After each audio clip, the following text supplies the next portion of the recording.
Hello my dear and loving students, very good morning to all of you. Once again a warm welcome on our YouTube channel of Challenges Unique Classes. I am Kumar Ankit before you with the new topic.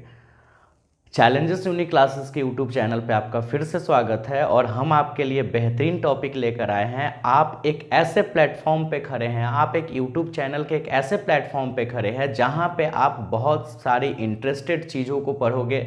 और आज हम आपके लिए जो topics लेके आए हैं ये आपके जेईई मेंस के लिए, नीट एग्ज़ाम के लिए, आपके बोर्ड एग्ज़ाम्स के लिए, सारी चीज़ों के लिए ज़रूरत होता है। और वो टॉपिक जो है वो टॉपिक का नाम है वेव्स एंड ऑसिलेशन, जिसमें हम लोग सबसे पहले ऑसिलेशन के बारे में पढ़ेंगे, जिसको हिंदी में दोलन बोला जाता है। आपके स्क्रीन पे फ्लैश कर रहा होगा कि हमको आज का टॉपिक क्या पढ़ना है। तो आज का जो टॉपिक है वो आपका ऑसिलेशन। टॉपिक को स्टार्ट करने से पहले सबसे पहले हमारा आप लोगों से रिक्वेस्ट है कि आप जितने भी बच्चे 11th क्लास के लिए हैं वो आज इस चैनल के लिए, यानी जो अपना चैनल है यूट्यूब पे चैलेंजेस यूनिक क्लासेस का, ये चैनल आपके लिए नया है, आप भी इस चैनल के लिए नए हो, यानी कि आपको सबसे पहले इस चैनल्स में सारे वीडियोस को देखने के लिए और बाकी आगे आने वाली जितनी भी वीडियो होंगी उसकी लेटेस्ट अपडेट्स आपके पास पहुंचने के लिए आपको इस चैनल को सब्सक्राइब करना होगा। आपको नीचे एक रेड कलर का बटन दिख रहा होगा जिस पे सब्सक्राइब लिखा भी होगा, आप उस बटन को दबा दो,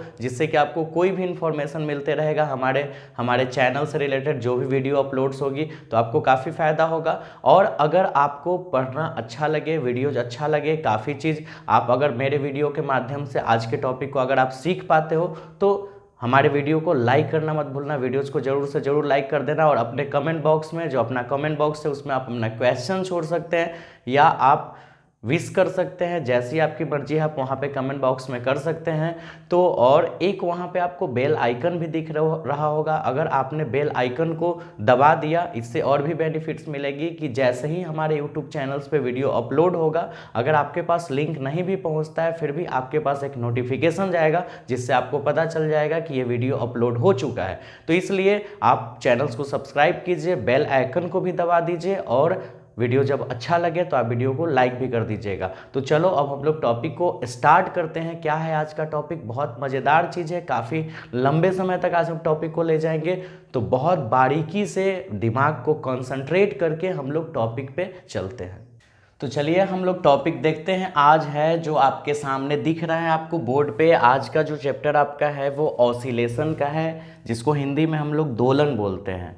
ऑसिलेशंस का एक और नाम है जिसको वाइब्रेशन भी बोला जाता है। आप इस चैप्टर को ऑसिलेशन भी बोल सकते हैं या वाइब्रेशन भी बोल सकते हैं, क्योंकि ऑसिलेशंस का एक अनदर नाम भी है वाइब्रेशन। तो ऑसिलेशंस को हिंदी में दोलन बोलते हैं और अगर आप उसको वाइब्रेशन बोलते हो तो आप उसको हिंदी में कंपन बोल सकते हो, वो हम आपको आगे लिखवाएंगे ही। तो आप एक चीज़ याद रखना कि ऑसिलेशंस का एक अनदर जो नाम है वो वाइब्रेशन है और वाइब्रेशंस का मतलब होता है कंपन। तो कंपन हो या दोलन हो, यानी ऑसिलेशन हो या वाइब्रेशन हो, ये दोनों चीज़ सेम ही है, नाम सिर्फ अलग अलग दिया गया है। हाँ, एक बात याद रखिएगा, हम जो ये वीडियो बना रहे हैं ये वीडियोज़ दोनों मीडियम वाले बच्चे के लिए है, यानी कि जो बच्चे इंग्लिश मीडियम में पढ़ते हैं या हिंदी मीडियम में पढ़ते हैं या बच्चे बिहार बोर्ड में है या सीबीएसई में, सारे के लिए हम एक साथ वीडियो बना रहे हैं। इसलिए हम आपको इंग्लिश और हिंदी दोनों साथ साथ बताएंगे। जो बच्चे इंग्लिश वाले हैं वो इंग्लिश पे कंसंट्रेट करेंगे, हिंदी वाले बच्चे वो हिंदी पे कंसंट्रेट करेंगे। दोनों भी अगर कंसंट्रेट करते हैं तो ज़्यादा बढ़िया बात है। तो अभी आप यहाँ पे ये देखो कि ऑसिलेशंस यानी दोलन, और दोलन का एक और नाम कंपन है जिसको हम लोग इंग्लिश में वाइब्रेशन भी बोल सकते हैं। अब हम लोग को ये देखना है कि ये ऑसिलेशन है क्या। तो ऑसिलेशन पढ़ने से पहले हमको एक पीरियोडिक मोशन पढ़ना होगा। सबसे पहले आप लोग जितने भी कोई भी मीडियम्स के बच्चे हों उनको एक मोशन के बारे में एक बात बताया गया है। मोशन को हिंदी में गति बोलते हैं, शायद आपने हाल फिलहाल में ही देखा होगा। तो ये मोशन मतलब गति जो है ये एक्चुअली में क्या है, तो हमने बताया था कि अगर कोई भी बॉडी, ध्यान से सुनिएगा, कोई भी बॉडी या कोई भी पार्टिकल या कोई भी ऑब्जेक्ट यानी कोई भी वस्तु कोई भी कण या कोई भी कुछ भी, मतलब एक वस्तु हो जाए, एक शरीर हो जाए, बॉडी आप समझ रहे हो, एक शरीर हो जाए, एक पार्टिकल्स हो जाए, मतलब कुछ भी, एक सीधा सीधा वस्तु ले लो, उसमें सारे चीज़ आ जाएंगे। तो एक वस्तु है, वो वस्तु मान लो किसी एक पोजीशंस पे खड़ा है, मान लो ए पोजीशंस पे खड़ा है, और टाइम के साथ और फ्रेम ऑफ रेफरेंस के रिस्पेक्ट में, जो कि हम आपको बताए थे कि फ्रेम ऑफ रेफरेंस जिसको हिंदी में निर्देश तंत्र बोलते हैं, फ्रेम ऑफ रेफरेंस जिसको हिंदी में निर्देश तंत्र बोलते हैं, वो निर्देश तंत्र क्या था, फ्रेम ऑफ रेफरेंस क्या था, तो आप कुछ भी ले सकते हो। आप कोई भी एक बॉडी को फ्रेम ऑफ रेफरेंस यानी निर्देश तंत्र मान सकते हो, और अब इसको हमको एक्सप्लेन करने की जरूरत नहीं, क्योंकि आपने हाल फिलहाल में ही पढ़ा है, 1-2 दिन पहले ही क्लास में पढ़ा है निर्देश तंत्र क्या होता है। तो ये जो हम आपका चैप्टर पढ़ा रहे हैं वो काफ़ी लास्ट में है, यानी कि सबसे लास्ट का चैप्टर है ऑसिलेशन एंड वेव्स। तो हम आपको ऑसिलेशंस पढ़ा रहे हैं जिससे कि आपका सिलेबस जल्दी से खत्म हो जाए। हालांकि आपने उसमें मोशन जाना है, तो मोशन में हमने बताया, गति में मैंने बताया कि कोई ऑब्जेक्ट जो है किसी एक पॉइंट पे प्लेस्ड है, अगर वो टाइम के साथ यानी समय के साथ, टाइम के साथ और फ्रेम ऑफ रेफरेंस के रिस्पेक्ट में, टाइम के साथ और फ्रेम ऑफ रेफरेंस के रिस्पेक्ट में, यानी टाइम के साथ और निर्देश तंत्र के सापेक्ष अपनी पोजीशन बदल देता है, यानी अपनी स्थिति को बदल देता है, पोजीशन बदल देता है, तो वो बॉडी मोशन में होता है। और अगर नहीं बदल पाता है तो वो रेस्ट मोशन में होता है, यानी कि टाइम तो हमेशा बढ़ते रहेगा, तो टाइम के साथ अपनी पोजीशन यहाँ चला जा रहा है, यहाँ कहीं भी चला जा रहा है, तो अपनी पोजीशन वो बदल रहा है। तो अगर ऐसा कुछ हो रहा है तो आप समझ सकते हो कि वो ऑब्जेक्ट मोशन में है। ठीक है, तो हमको मोशन, ये जो हमको ऑसिलेशंस पढ़ना है, ये ऑसिलेशन मोशन से ही रिलेटेड टॉपिक है, मोशन का ही एक भाग है, आप इसको मान सकते हो कि ये मोशन का ही एक भाग है ऑसिलेशंस। किस तरह से होता है वो सारा चीज़ हम लोग पढ़ेंगे, बस बारीकी से, ध्यान से, अच्छे से समझना है, नोट्स भी करते जाना है।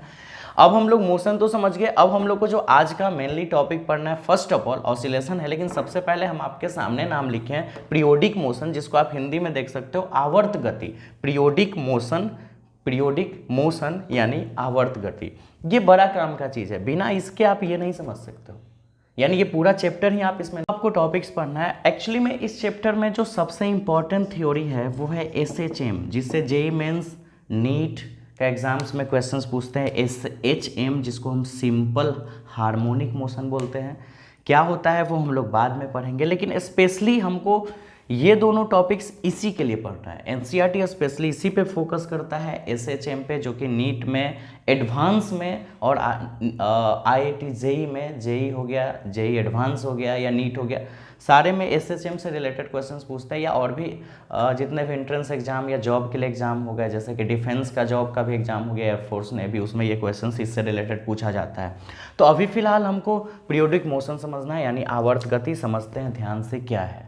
तो आवर्त गति जो है वो क्या होता है, हम आपको एक सिंपल सा नॉर्मल सा डिफिनीशन देते हैं, और वो डिफिनीशंस क्या है कि फिक्स्ड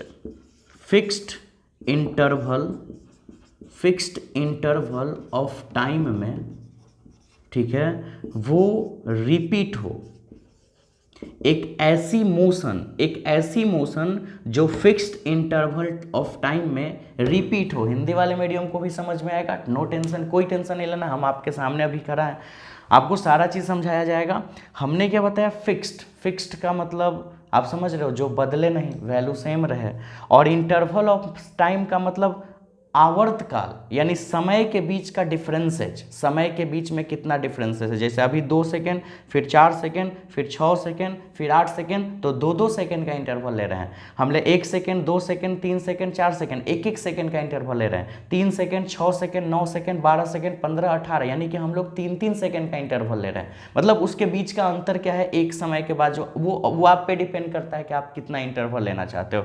तो किसी फिक्स्ड इंटरवल ऑफ टाइम में वो रिपीट करे। अब रिपीट तो हिंदी मीडियम का बच्चा हो या इंग्लिश मीडियम, रिपीट करना तो आपको पता ही है, रिपीट मतलब बार बार दोहराना। तो अगर कोई एक ऐसा मोशन हो, ऐसा मोशन जो फिक्स्ड इंटरवल ऑफ टाइम में, यानी सेम टाइम में वो अपने आप को रिपीट करे, जैसे कि एग्जांपल में आप समझ सकते हो कि पंखा, ठीक है, पंखा में 3 डायना है, मान लो किसी एक डायना पे आप ध्यान दो, तो जब वो मूव कर रहा है तो लगातार एक ही स्पीड में वो मूव करते रहता है। इलेक्ट्रिसिटी अगर आप उसमें दे देते हो तो लगातार अगर एक ही स्पीड में मूव कर रहा है, तो यहाँ से मूव करने के बाद वापस यहाँ आने में अगर उसको 2 सेकेंड का टाइम लग रहा है, तो फिर वापस आने में 2 ही सेकेंड का टाइम लगेगा, फिर वापस आने में 2 ही सेकेंड का लगेगा, फिर वापस आने में 2 ही सेकेंड का लगेगा। अगर 3 सेकेंड का टाइम लगा होता है इसको रिवॉल्व करने में, परिक्रमा रोटेशन करने में, तो वापस अगेन फिर से 3 सेकेंड लगता, फिर अगेन 3 सेकेंड, फिर अगेन 3 सेकेंड।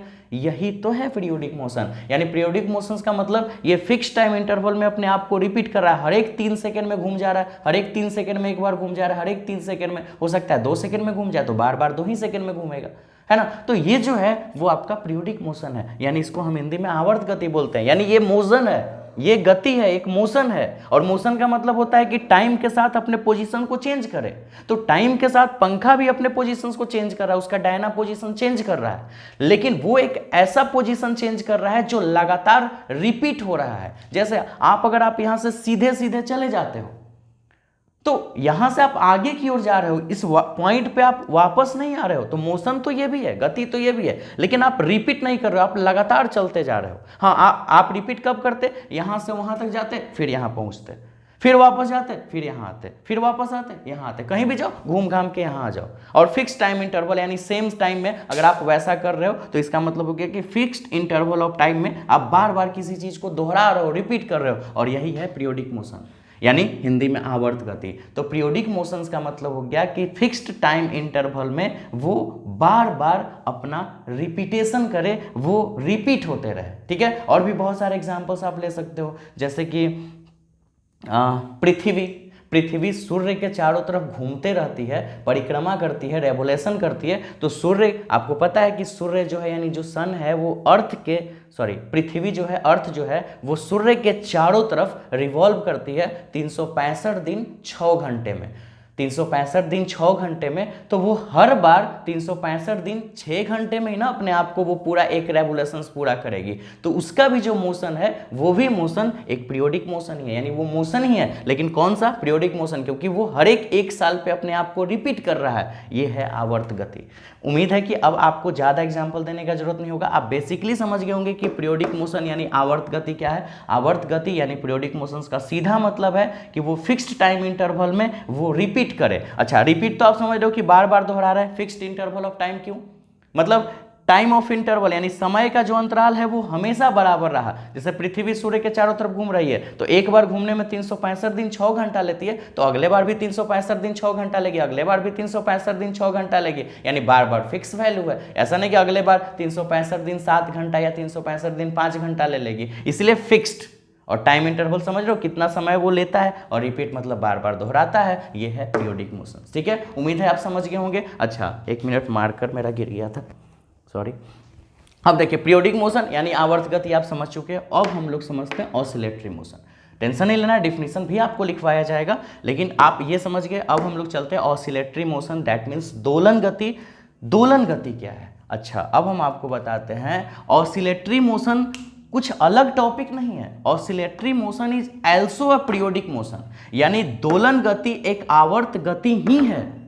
दोलन गति एक आवर्त गति ही है, लेकिन फॉर अ स्पेशल केसेज, कुछ स्पेशल केसेज है। जैसे कि अगर मोशंस हो रहे हैं तो उसमें भी कुछ अलग अलग तरह के कंडीशन हो सकते हैं, रिपीट में भी कुछ अलग अलग कंडीशन हो सकते हैं। वही है ऑसिलेटरी मोशन। पूरा डिटेल्स बताते हैं, लेकिन एक बात याद रखना, दोलन गति एक आवर्त गति ही है, यानी ऑसिलेटरी मोशन एक पीरियोडिक मोशन ही है।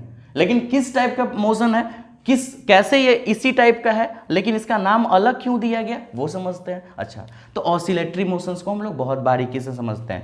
इस चीज को समझने के लिए सिर्फ आप समझो back and fourth, back and fourth, FORTH, back and fourth. Back मतलब पीछे, फोर्थ मतलब आगे। बैक मतलब पीछे, फोर्थ मतलब आगे, या सीधा बोल सकते हैं बैक एंड फोर्थ मतलब इधर उधर इधर उधर, ठीक है। बैक एंड फोर्थ का मतलब बोल सकते हो, दो मीनिंग दे सकते हो, आगे पीछे, आगे पीछे, आगे पीछे, आगे पीछे, या फिर आप बोल सकते हो इधर उधर इधर उधर इधर उधर, ठीक है। यानी कि ऑसिलेटरी मोशन ऑसिलेटरी मोशन भी एक ऐसा मोशन है जो फिक्स्ड इंटरवल ऑफ टाइम में अपने आप को रिपीट करेगा।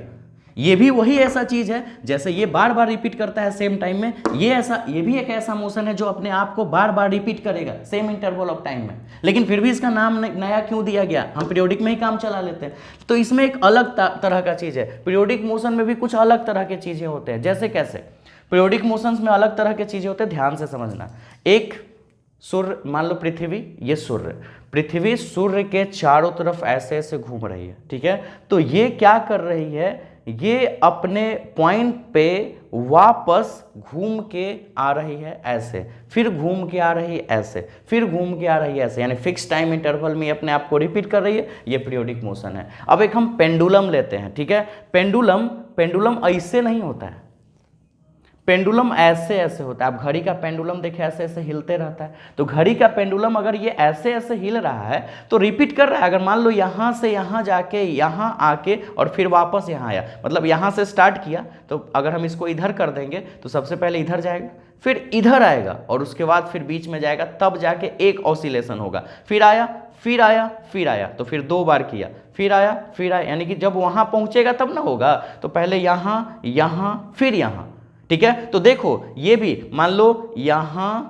यहां और यहां आने में अगर इसको 5 सेकंड का टाइम लग रहा है, तो अगले बार भी इसको यहां में 5 सेकंड लगेगा, अगले बार भी इसको यहां आने में 5 सेकंड ही लगेगा। यानी ये भी एक ऐसा मोशन है, मोशन तो है ही, अपना पोजीशन तो चेंज कर ही रहा है, लेकिन ये भी एक ऐसा मोशन है जो बार बार फिक्स्ड इंटरवल ऑफ टाइम में अपने आप को रिपीट कर रहा है। लेकिन इसमें थोड़ा अलग क्या है, आप बेसिकली इस मोशंस को भी आप पीरियोडिक मोशन बोल सकते हो, लेकिन इसमें एक स्पेशल केसेज क्या है कि ये पूरा मूव नहीं कर रहा है, ये सिर्फ इतना हो रहा है, यानी ये इसका मीन पोजीशन है। जहां पे वो पेंडुलम खड़ा था, ये उसका मीन पोजीशन, कोई भी जहां पे ऑब्जेक्ट पहले से खड़ा है उसका मीन पोजीशन हो गया, माध्य स्थिति, मीन पोजीशन यानी माध्य स्थिति। और वहां से वो घस का, तो फिर घसक के कहीं भी आ जाएगा, वापस मीन पोजीशंस पे आएगा, ठीक है। तब अगर वापस मीन पोजीशंस पे आया तो पीरियोडिक मोशन हो गया, ठीक है। तो पृथ्वी भी ऐसे घूम घाम के अपने ही मीन पोजीशन पे आ रही है, फिर घूम के वहीं आ रही है, तो पीरियोडिक मोशन है। ये भी घूम घाम के वापस तो बीच में आ ही रही है, तो इसका मतलब ये भी पीरियोडिक मोशन है, ये भी आवर्त गति है। लेकिन तो वो हर एक मोशन पीरियोडिक मोशन हो सकते हैं जो बार बार फिक्स्ड इंटरवल ऑफ टाइम में अपने आप को रिपीट करते रहे। तो क्लियरली मिला के आप ये समझ गए होंगे कि जितने भी पीरियोडिक मोशंस होते हैं वो रिपीट करते हैं सेम टाइम इंटरवल में। आप बहुत सारे एग्जांपल दे सकते हो, जैसे कि आप एक झूले का बात करो, आप झूले को अगर आप ऐसे करके छोड़ देते हो, वो तो झूला लगातार ऐसे ऐसे होते रहता है, वो फिक्स्ड इंटरवल ऑफ टाइम में वो ऐसे ऐसे होते रहता है। लेकिन आप क्वेश्चन यहाँ पे ये डाल सकते हो कि अगर हम झूले को एक बार ऐसे करके छोड़ देते हैं तो वो झूला ऐसे ऐसे ऐसे ऐसे होते होते फाइनली वो रुक जाता है। तो ऐसा इसलिए हो जाता है क्योंकि उसका एनर्जी लॉस हो जाता है। और ये कारण क्या होता है, आप एक चीज ध्यान रखना, हम वर्क एनर्जी और पावर का भी चैप्टर नहीं पढ़ाएं, वो जब हम आपको पढ़ाएंगे तो और बेसिकली बहुत सारे चीज हम आपको बताएंगे। लेकिन यहाँ पे हम आपको थोड़ा सा बात बताते हैं, कोई भी बॉडी को अगर आप उसके मीन पोजीशन से डिस्प्लेस करते हो, मीन पोजीशन मतलब माध्य स्थिति जहां पे वो खड़ा था, ठीक है, और वहां से अगर आप उसको डिस्प्लेस कर देते हो, विस्थापित कर देते हो, तो उसके अंदर पोटेंशियल एनर्जी यानी स्थितिज ऊर्जा कंजर्व्ड हो जाती है, उसमें संरक्षित हो जाती है। पहले से नहीं, जब उसको आप एक फोर्स लगा के आप उसको डिस्प्लेस करते हो तो उसमें पोटेंशियल एनर्जी यानी स्थितिज ऊर्जा एक्टिव हो जाती है। और जब आप उसको छोड़ते हो तो वही स्थितिज ऊर्जा यानी वही काइनेटिक एनर्जी अपने मोड को बदलना चाहती है, क्योंकि एनर्जी का नेचर ही है एक फॉर्म से दूसरे फॉर्म में बदलना। वो चाहता ही है कि हम बदले, इलेक्ट्रिक से लाइट में, लाइट एनर्जी से इलेक्ट्रिक एनर्जी में, गति से स्थितिज में, स्थिति से गतिज में, काइनेटिक से पोटेंशियल, पोटेंशियल से काइनेटिक, प्रकाश से विद्युत, विद्युत से प्रकाश। मतलब आप बहुत सारे एग्जांपल्स जानते हो कि एक एनर्जी जो होता है वो अपने फॉर्म को बदलना चाहता है। जैसे आप उसको मीन पोजीशन से हटाए, उसमें पोटेंशियल एनर्जी यानी स्थितिज ऊर्जा है, आप उसको छोड़े, वो अपना पोजीशंस वापस टेक करने के लिए या तो अपने मोड को चेंज करने के लिए वो मोशन में आ जाता है। और जब मोशंस में आता है तो वो वहां से यहां मीन पोजीशंस में नहीं, क्योंकि स्पीड होता है तो वो यहां तक जाता है, फिर यहां तक आता है, फिर यहां तक, और धीरे धीरे वो रुक जाता है। कारण रुकने का कारण क्या है कि उसका जो काइनेटिक एनर्जी होता है धीरे धीरे यानी गतिज ऊर्जा धीरे धीरे इस वायुमंडल के एटमॉस्फेयर में जो आपके गैस है, मॉलिक्यूल्स हैं, उसमें बहुत सारे पार्टिकल्स हैं यानी कण, अणु में कण है, तो वो सारे जो पार्टिकल्स हैं उसके कारण से उसका एनर्जी लॉस होते चला जाता है, और जब एनर्जी लॉस हो जाता है तो धीरे धीरे धीरे धीरे वो फाइनली रुक जाता है। अगर यही झूले को आप स्पेस में, अंतरिक्ष में ले जाके आप झूला दो तो जिस तरह से आप, जिस वेलोसिटी से आप उसको झूला, वो लगातार उसी फिक्स्ड टाइम ऑफ इंटरवल में यानी सेम टाइम में वो लगातार रिपीट करते रहेगा, अगर एनर्जी लॉस ना हो तो। लेकिन यहाँ पे तो एनर्जी लॉस हो जाता है, आप अपने अर्थ पे देखो, लेकिन अगर एनर्जी को यहाँ मान लिया जाए कि अगर लॉस नहीं होता तो वो रुकता ही नहीं। तो ये मोशन भी आप पीरियोडिक मोशन बोल सकते हैं। और इस पीरियोडिक मोशन, ये झूले वाले झूला को हम पीरियोडिक मोशन बोल सकते हैं, झूले के मोशंस को, और हम उसको ऑसिलेटरी मोशन भी बोल सकते हैं, यानी कि आवर्ती गति, दोलन गति भी बोल सकते हैं। कारण पीरियोडिक कहता है कि रिपीट करो भाई, तुम झूला रिपीट कर रहा है। ये बोलता है दोलन गति, ऑसिलेटरी मोशन बोलता है कि तुम अपने मीन पोजीशन से आगे पीछे हो, आगे पीछे भी हो रहा है। तो ये दोनों है, ये दोनों है, यानी कि पीरियोडिक झूले वाला जो मोशन है वो पीरियोडिक मोशन भी हम उसको बोल सकते हैं, ऑसिलेटरी मोशन भी बोल सकते हैं कि ऑसिलेटरी मोशन, दोलन गति इसी का तो एक भाग है, इसी का तो भाग है, सिर्फ स्पेशल केसेज है। ये कहता है कि भाई तुम रिपीट करवाओ तो तुम हो गया पीरियोडिक, तो ये कहता है कि ठीक है हम रिपीट करवाते हैं, रिपीट करवाता है तो ये हो गया। लेकिन ये अपना स्पेशल कंडीशन रखा है कि हम रिपीट करवाएंगे लेकिन अपने मीन पोजीशन से सिर्फ आगे पीछे रिपीट करवाएंगे। हाँ, हम आपका बात मान रहे हैं कि आप रिपीट करने के लिए बोले, हम रिपीट कर रहे हैं, हम रिपीट कर रहे हैं, लेकिन हम पूरा राउंड ना होके हम सिर्फ मीन पोजीशन से आगे पीछे या इधर उधर हो रहे हैं, यानी back fourth back fourth back fourth हम होते जा रहे हैं। ठीक है, तो इसीलिए सारी ऑसिलेटरी मोशन पीरियोडिक मोशन है, लेकिन सभी पीरियोडिक मोशन ऑसिलेटरी नहीं है। क्योंकि आप कोई भी ऑसिलेटरी मोशन लो, कोई भी ऑसिलेटरी मोशन, दोलन गति लो, भले वो आगे पीछे होते रहे लेकिन रिपीट तो करेगा ही, और जब रिपीट कर रहा है तो पीरियोडिक तो हुई ना गया, आवर्ती गति। लेकिन सारे पीरियोडिक ऑसिलेटरी नहीं हो सकते हैं, क्योंकि अगर पीरियोडिक को देखा जाए, पीरियोडिक कहता है कि रिपीट करो, पीरियोडिक करता है कि रिपीट करो, लेकिन रिपीट भी दो कंडीशन से हो सकता है, एक रिपीट ऐसे ऐसे भी हो सकता है, एक रिपीट ऐसे ऐसे भी हो सकता है। तो ये अब उस मोशन में, ये दोनों मोशन में से उसी मोशन को ऑसिलेटरी रखेगा जो बैक फोर्थ हो रहा है, आगे पीछे हो रहा है। तो इसीलिए सारे पीरियोडिक ऑसिलेटरी नहीं हो सकते, लेकिन सारे ऑसिलेटरी पीरियोडिक हो सकते हैं, क्योंकि आवर्ती गति, दोलन गति, सारे आवर्ती गति दोलन गति नहीं हो सकते हैं, लेकिन सारे दोलन गति आवर्ती गति हो सकते हैं, क्योंकि ऑसिलेटरी पीरियोडिक का ही भाग है, सिर्फ स्पेशल केस है, रिपीटेशन होना चाहिए लेकिन मीन पोजीशन से सिर्फ आगे पीछे। ठीक है, उम्मीद है आप इसको बहुत अच्छे से समझ गए होंगे। ठीक है, डिफिनीशन आपके डिस्प्ले पे फ्लैश कर रहा होगा, आप यहां से स्क्रीनशॉट ले सकते हैं, स्क्रीनशॉट लेके आप अपना नोट्स बना सकते हैं। तो जल्दी से स्क्रीनशॉट ले लीजिए, फिर हम लोग आगे के टॉपिक में इंटर करते हैं। उम्मीद है कि आप स्क्रीनशॉट ले लिए होंगे। तो चलो अब आगे बढ़ते हैं। तो चलिए अब हम लोग आगे के, आपने वो स्क्रीनशॉट लेके आपने नोट्स कर लिया होगा। अभी हम आपको बता देते हैं कि मोशन के टाइप्स कितने होते हैं। आपने मोशन के टाइप्स 3 टर्म्स में पढ़े थे कि वो इतने तरह से हो सकते हैं, 1D 2D 3D, वो एक अलग सेक्शन था। यहाँ पे मोशंस का जो यहाँ पे हमको टॉपिक पढ़ना है, मोशन यानी गति, इसके दो भाग हो सकते हैं, पीरियोडिक एंड नॉन पीरियोडिक। ठीक है, हमने आपको पीरियोडिक के बारे में हिंदी इसका हम आपको बता दिए हैं आवर्ती।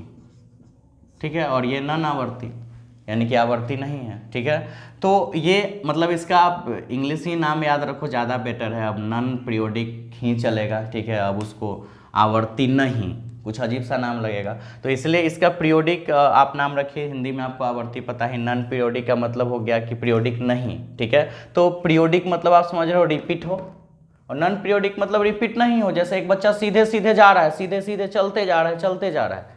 ठीक है, तो वो वापस मीन पोजीशंस पे नहीं आएगा, क्योंकि वो लगातार चलते जा रहा है। वो रिपीट होना चाहिए था ना, बार बार आता मीन पोजीशन पे, फिर जाता, फिर आता, फिर जाता, रिपीट होता, तो वो पीरियोडिक था। नहीं है तो वो नॉन पीरियोडिक हो गया।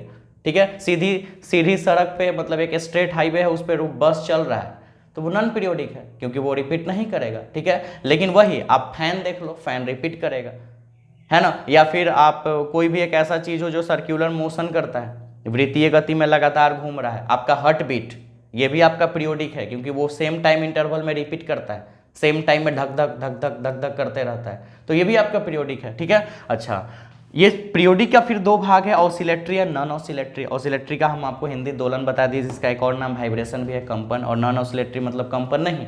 ठीक है, तो ऑसिलेटरी और नॉन ऑसिलेटरी दोनों का अंतर आपको पता है, और ऑसिलेटरी में हमने बताया कि पीरियोडिक का ही भाग है ऑसिलेटरी, लेकिन एक अलग स्पेशल कंडीशंस क्या है कि बैक फोर्थ आगे पीछे होते रहे। और अगर आगे पीछे नहीं हो रहा है, मतलब मीन पोजीशन से आगे पीछे इधर उधर नहीं हो रहा है, तो वो पीरियोडिक है लेकिन ऑसिलेटरी नहीं है।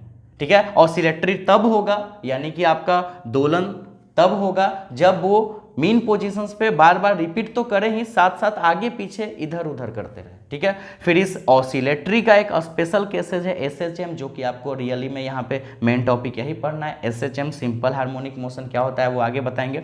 तो सिंपल हार्मोनिक मोशन के बारे में पढ़ना है, जिसका दो भाग होता है, एक लीनियर एसएचएम, एक एंगुलर एसएचएम, ठीक है। यानी लीनियर सिंपल हार्मोनिक मोशन और एंगुलर सिंपल हार्मोनिक मोशन, ये दोनों क्या होता है सबके बारे में हम लोग समझते हैं, हिंदी भी समझेंगे। फिलहाल जहाँ पे आपने अभी डिफिनीशन स्क्रीनशॉट लेके लिखा था उसके बाद ये लिखना है, तो अगेन टेक स्क्रीनशॉट, आप इसको भी स्क्रीनशॉट लीजिए और फिर हम लोग नेक्स्ट टॉपिक में बढ़ते हैं। तो देखिए अब हम लोग को जो टॉपिक नेक्स्ट पढ़ना है वो आपके सामने लिखा हुआ है पीरियोडिक फंक्शन। देखो एक बात क्लियर याद कर लो, पीरियोडिक यानी आवर्ती, इसका सीधा बात ये याद कर लो कि रिपीट होना चाहिए।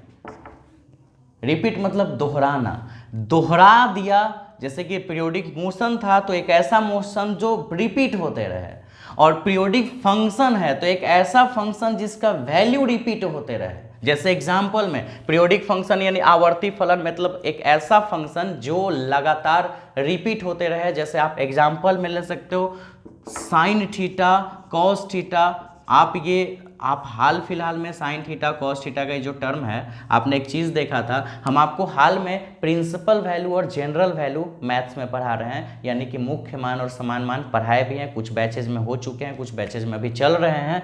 तो आपने एक चीज़ देखा था कि साइन थीटा का वैल्यू साइन 0 रखे तो 0, साइन 30 रखे 1/2, साइन 45 रखे 1/√2, साइन 60 रखे √3/2, साइन 90 रखे 1, ऐसे फिर आप साइन के बाद आगे वैल्यू रखोगे तो आप एक चीज़ देखो, साइन का जो रेंज होगा वो आपका -1 से लेके 1 तक होगा, यानी इतना ही वैल्यू आप इसी के बीच में ला सकते हो। कॉस का भी यही, आप -1 से 1 के बीच में आप वैल्यू ला सकते हो। तो जो कहने का मतलब ये है कि ये फिक्स टाइम इंटरवल के बाद रिपीट करते रहता है। 0 से 90 पे आप 0 से डिग्री से 90 डिग्री तक अगर जाओ तो 0 से 1 वैल्यू होता है, फिर उसके बाद जाओ तो हो सकता है वो घटेगा 90 से 180 तक, फिर 180 से 270 जाओ फिर वो बढ़ेगा, मतलब 0 से 1 हो जाएगा, ठीक है। यानी कहने का मतलब ये है कि 0 से 90 पे वैल्यू 0 से बढ़ के 1 जाएगा, 90 से 180 पे 1 से आपका मतलब बढ़ते बढ़ते फिर 0 आएगा, फिर 180 से 270 पे जाएगा तो फिर आपका 0 से -1 पे चला जाएगा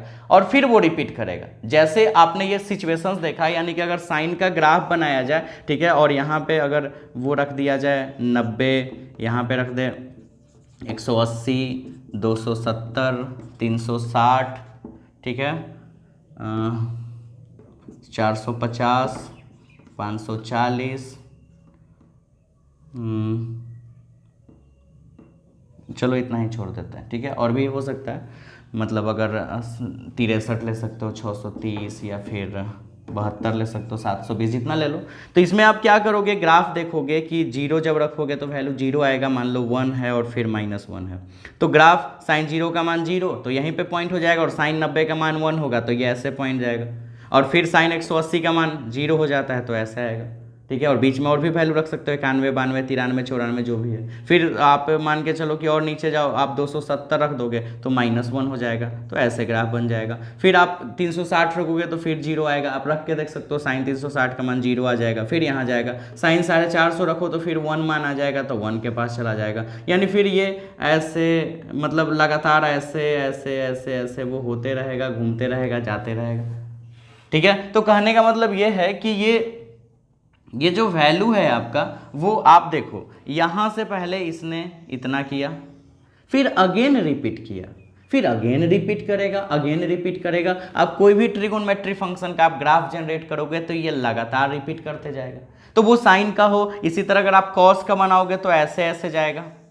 आपको ग्राफ बनाना आता है बस, और आपको वैल्यू भी निकालने के लिए हम 90 × n + थीटा पे बता दिए थे, ठीक है, कि आप एंगल का वैल्यू 90, 180, 270, 360 कुछ भी रख के 90 × n + थीटा पे तोड़ दो, ग्राफ बनाने आता है, ग्राफ बना लो। आप देखोगे कि बार बार ये रिपीट होते जाता है, अनलिमिटेड वैल्यू तक ये रिपीट ही होगा। तो ये जो फंक्शन है जो बार बार रिपीट हो रहा है, इस फंक्शन को हम लोग पीरियोडिक फंक्शन बोलेंगे, यानी आवर्ती फलन। यानी पीरियोडिक का मतलब ही हो गया रिपीट करना, सीधा सा बात है, पीरियोडिक का मतलब रिपीट करना हो गया, ठीक है। तो वो रिपीट अगर फंक्शन कर रहा है तो वो आपका पीरियोडिक फंक्शन यानी आवर्ती फलन हो जाएगा।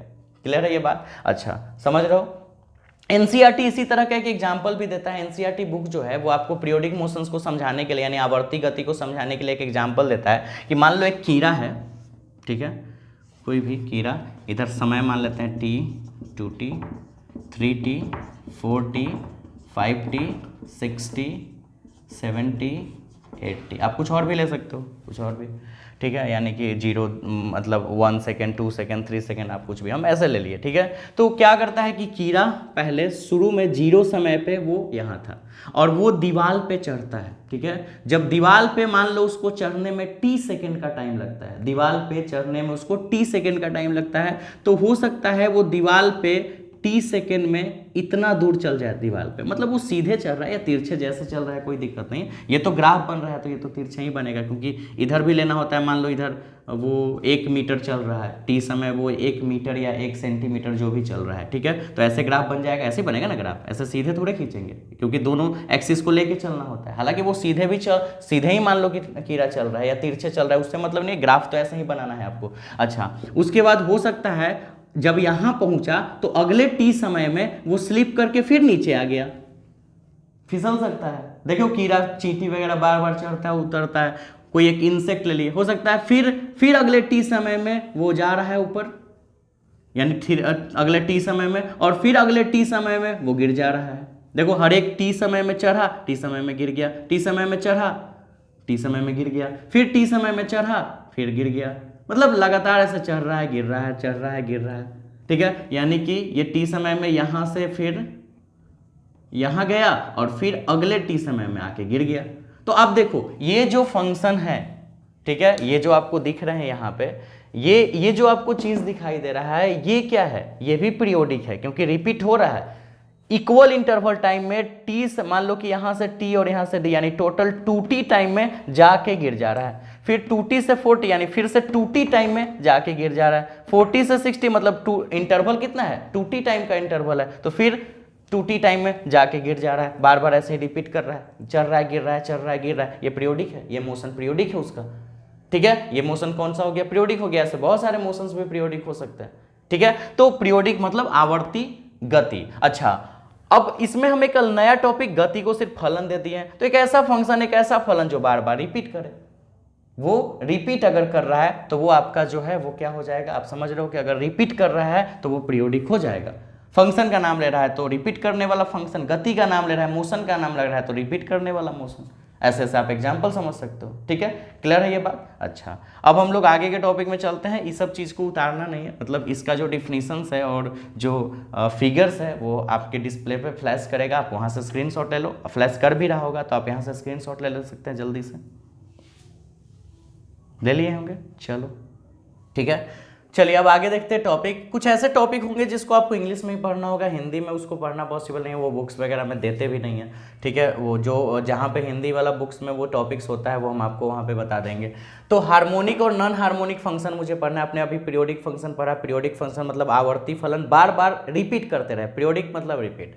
तो उसी का एक भाग है, दो भाग है, हार्मोनिक और नॉन हार्मोनिक फंक्शन।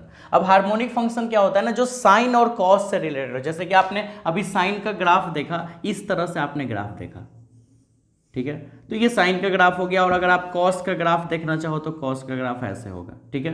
तो ये साइन का ग्राफ है और एक कोसाइन का, ठीक है, इसको जया बोलते हैं हिंदी में, इसको कोज्याएं बोलते हैं, ठीक है। तो दो फंक्शन है आपके पास, साइन है कोसाइन। कुछ ऐसे भी तो हो सकते हैं, ऐसे भी तो फंक्शन हो सकते हैं,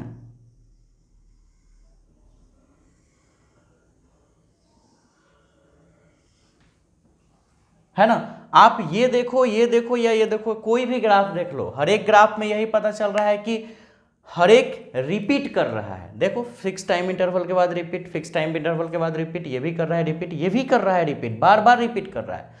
लेकिन सेक्शन थोड़ा अलग है, ये साइन और कोसाइन से रिलेटेड है, बट ये किसी साइन और कोसाइन का फंक्शन नहीं है। तो अगर एक ऐसा फंक्शन है जो साइन के जैसा उसका ग्राफ बनता है, या तो उस फंक्शन में साइने लगा हो या कोसाइन लगा हो, या तो उसका ग्राफ साइन और कोसाइन के जैसा हो, या तो फिर उसमें साइन और कोसाइन मेंशन हो, साइन और कोसाइन उसमें लिखा हुआ है उस फंक्शन में, ठीक है, यानी साइन और कोसाइन होना चाहिए, तो वो फंक्शन हार्मोनिक है। और अगर उसके अलावा जितने भी फंक्शन है वो नॉन हार्मोनिक फंक्शन है।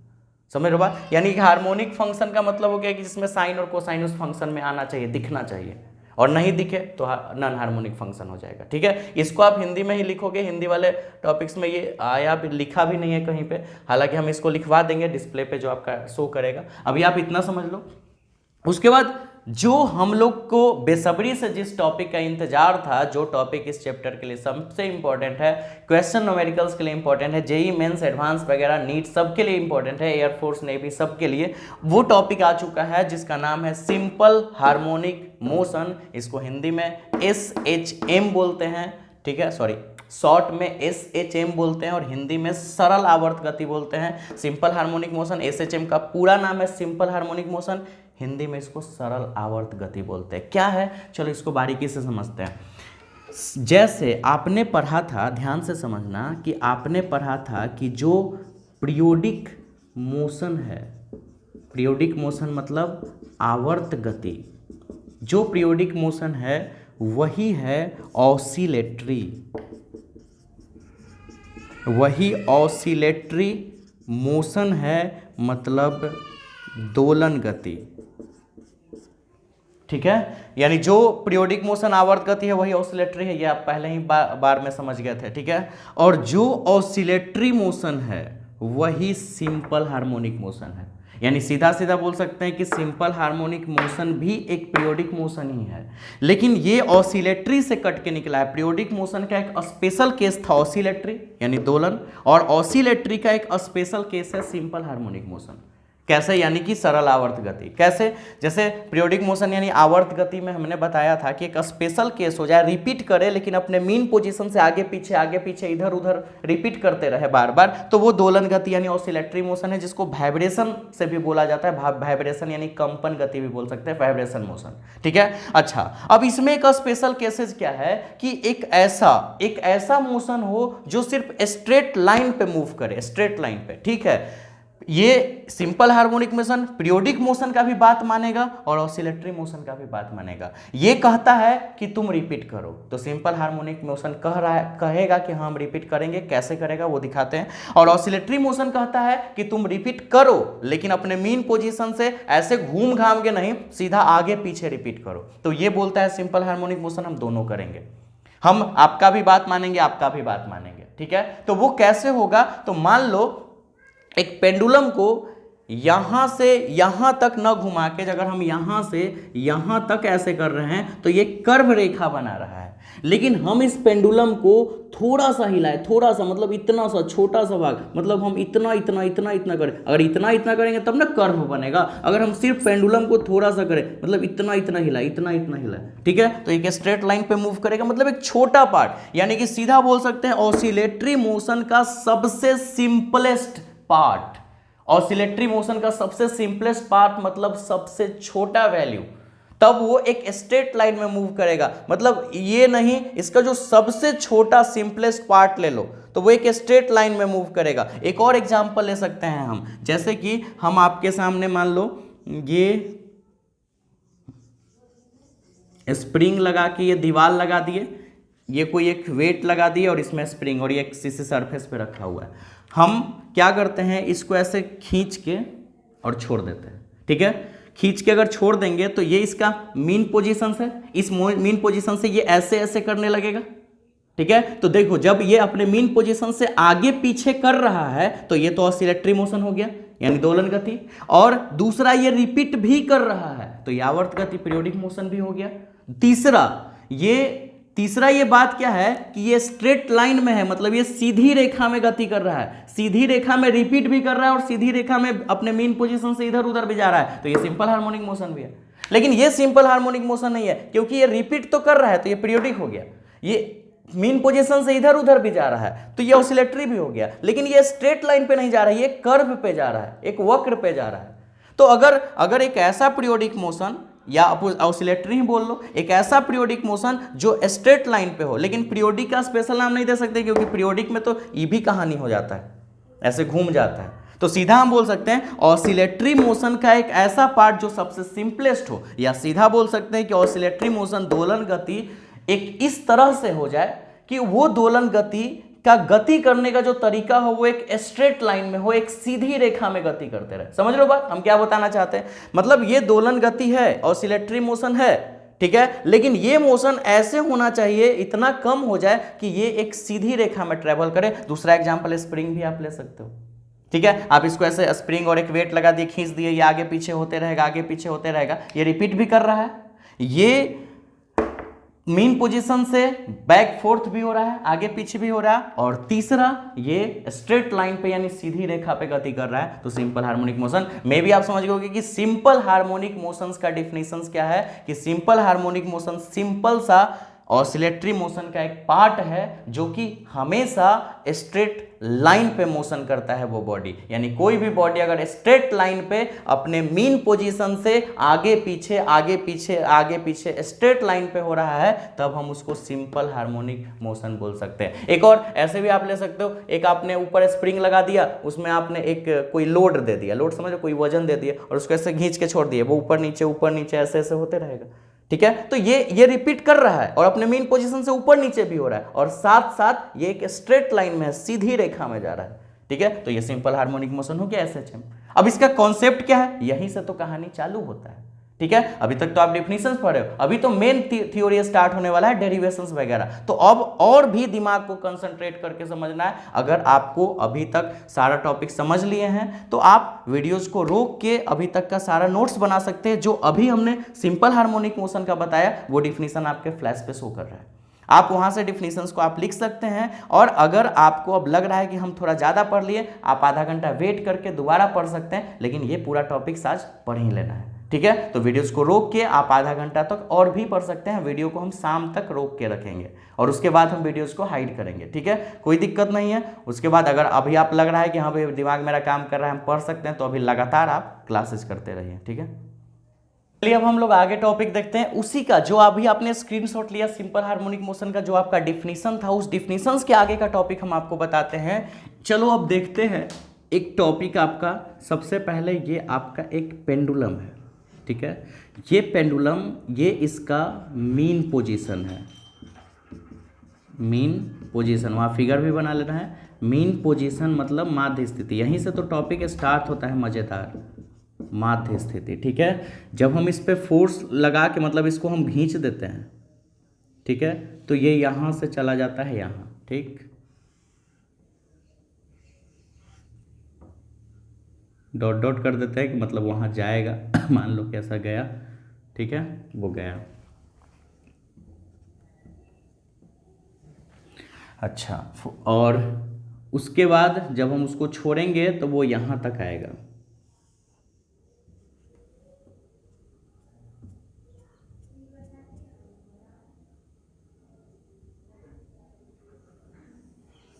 ठीक है।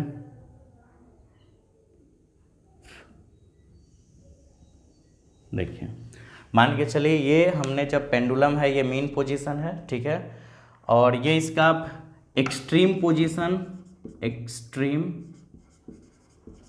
ये भी एक्सट्रीम पोजीशन या टर्मिनल पोजीशन भी बोल सकते हैं इसको,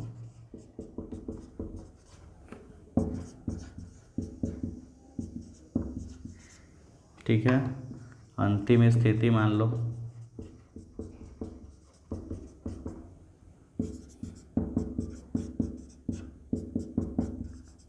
या फाइनल पोजीशन भी बोल सकते थे इसको, ठीक है। तो यहाँ पे ये गया, यहाँ से गया, फिर वापस आया, यहाँ से गया, वापस आया, ठीक है। तो आप एक बात थोड़ा नोटिस करना, ठीक है ना, बड़ी मज़ेदार चीज़ है जो हम आपको बता रहे हैं, और वो क्या है कि रीअस्टोरिंग फोर्स, हिंदी भी लिखेंगे, क्या है, restoring force is always directly proportional to the displacement, ठीक है, of particle इन SHM।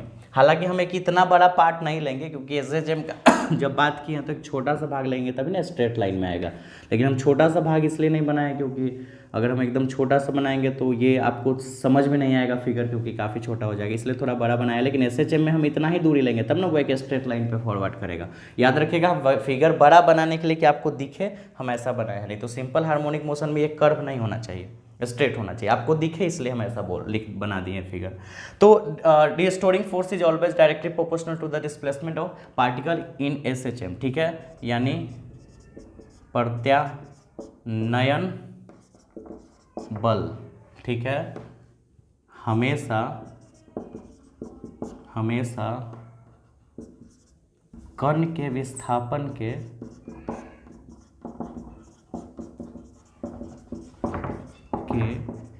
समानुपाती होता है। ठीक है, थोड़ा आगे छोड़ दिए।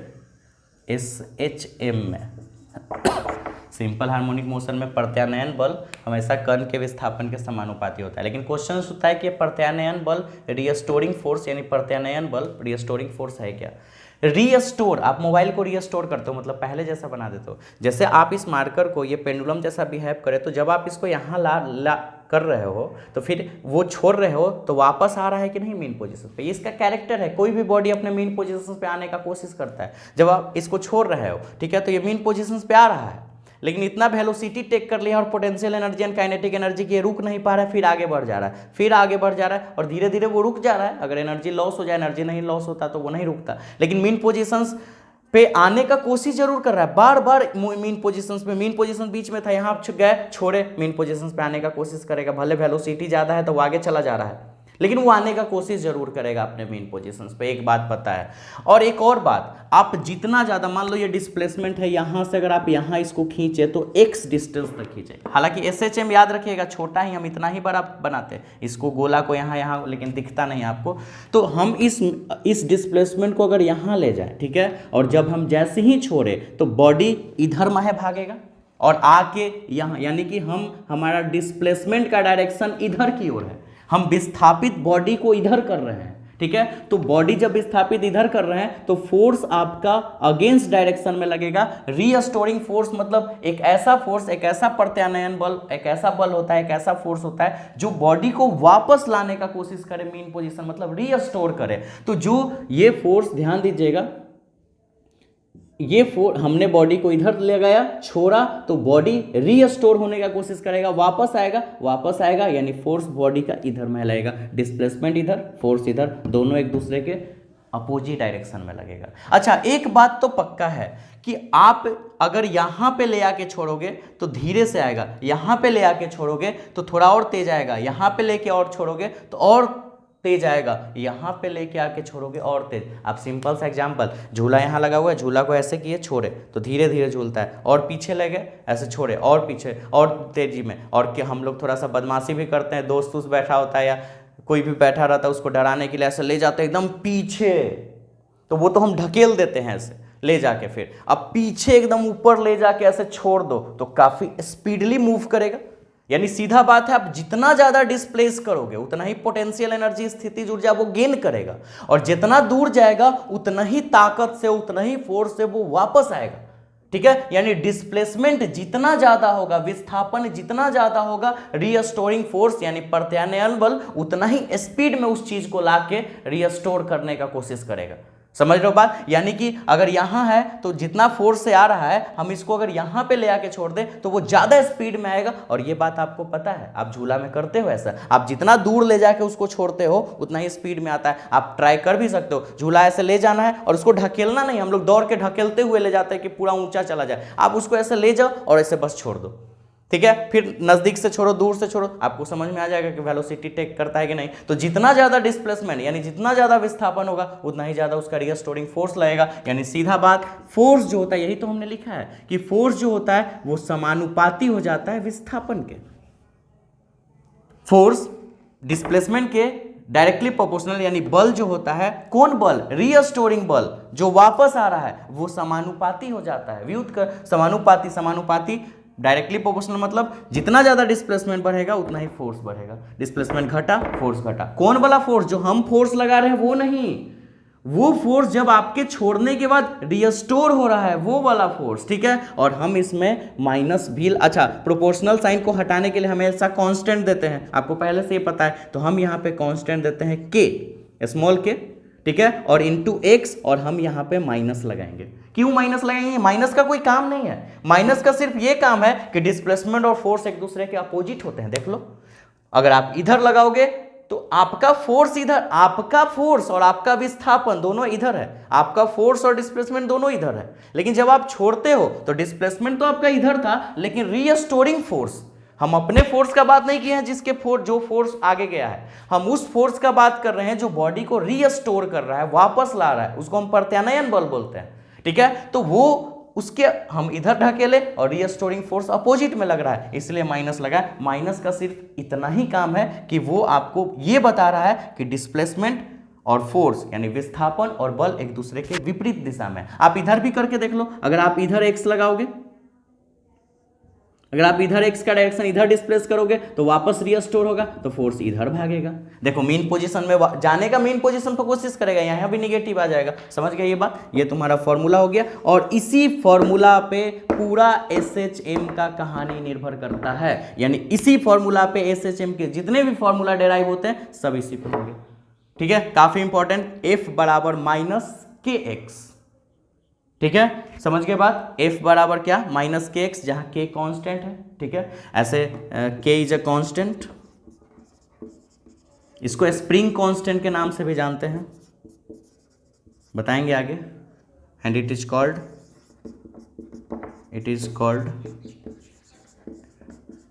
स्प्रिंग कांस्टेंट, या आप SHM कांस्टेंट भी बोल सकते हैं, SHM के टर्म में अभी है, ठीक है। F equal to minus K S. अच्छा, according to Newton's second law of motion, अच्छा हिंदी में लिखना है तो अब हम लोग यहाँ Newton second law of motion यानी न्यूटन के द्वितीय गति नियम से आप इसका हिंदी समझ लो, जहाँ के एक नियतांक है और इसे स्प्रिंग नियतांक या SHM नियतांक कहते हैं। न्यूटन के द्वितीय गति नियम से आपने पढ़ा है और आगे हम पढ़ाएंगे भी, मतलब पहले वाले चैप्टर में बल बराबर द्रव्यमान गुणे त्वरण, पहले भी आपने पढ़ा था, force equal to mass into acceleration. दो इक्वेशन आपके पास बन गया, तो आप देखो अगर सॉल्व किया जाए from equation first and equation second we get, तो F का ही वैल्यू इतना है और F का ही वैल्यू इतना है, तो ये दोनों भी आपस में बराबर हो जाएगा, तो M में जो है वो माइनस KX के बराबर हो जाएगा ये दोनों बराबर, ठीक है। तो हम अगर A का वैल्यू निकालें तो minus K by M upon X हो जाएगा, जहाँ K एक नियतांक है कांस्टेंट और M तो मास भी कांस्टेंट ही होता है, और A क्या है? एक्सेलरेशन यानी त्वरण, और x क्या है? डिस्प्लेसमेंट, विस्थापन जो आपने किया।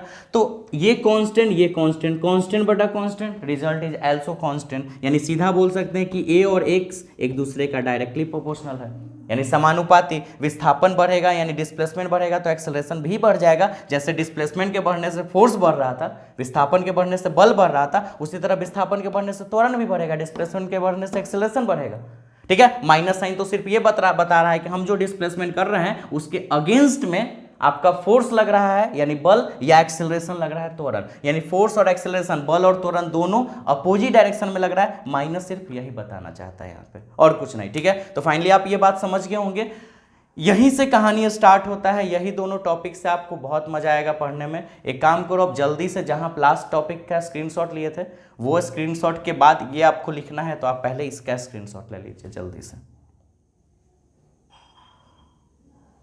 डिफरेंशियल इक्वेशन ऑफ SHM, ठीक है, हिंदी में बोलते हैं SHM का अवकल समीकरण। ये सब जो है ना, क्या है कि ये वाला डिफरेंशियल इक्वेशन आपको 12th के मैथ में पढ़ना होगा, 12th क्लास में जब जाओगे तो मैथ्स में आएगा डिफरेंशियल इक्वेशन।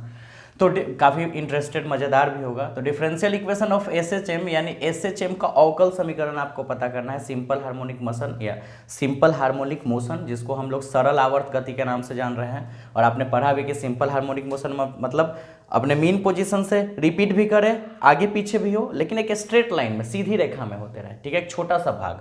तो differential equation of SHM, SHM का अवकल समीकरण क्या है? तो देखिए हम जानते हैं वी नो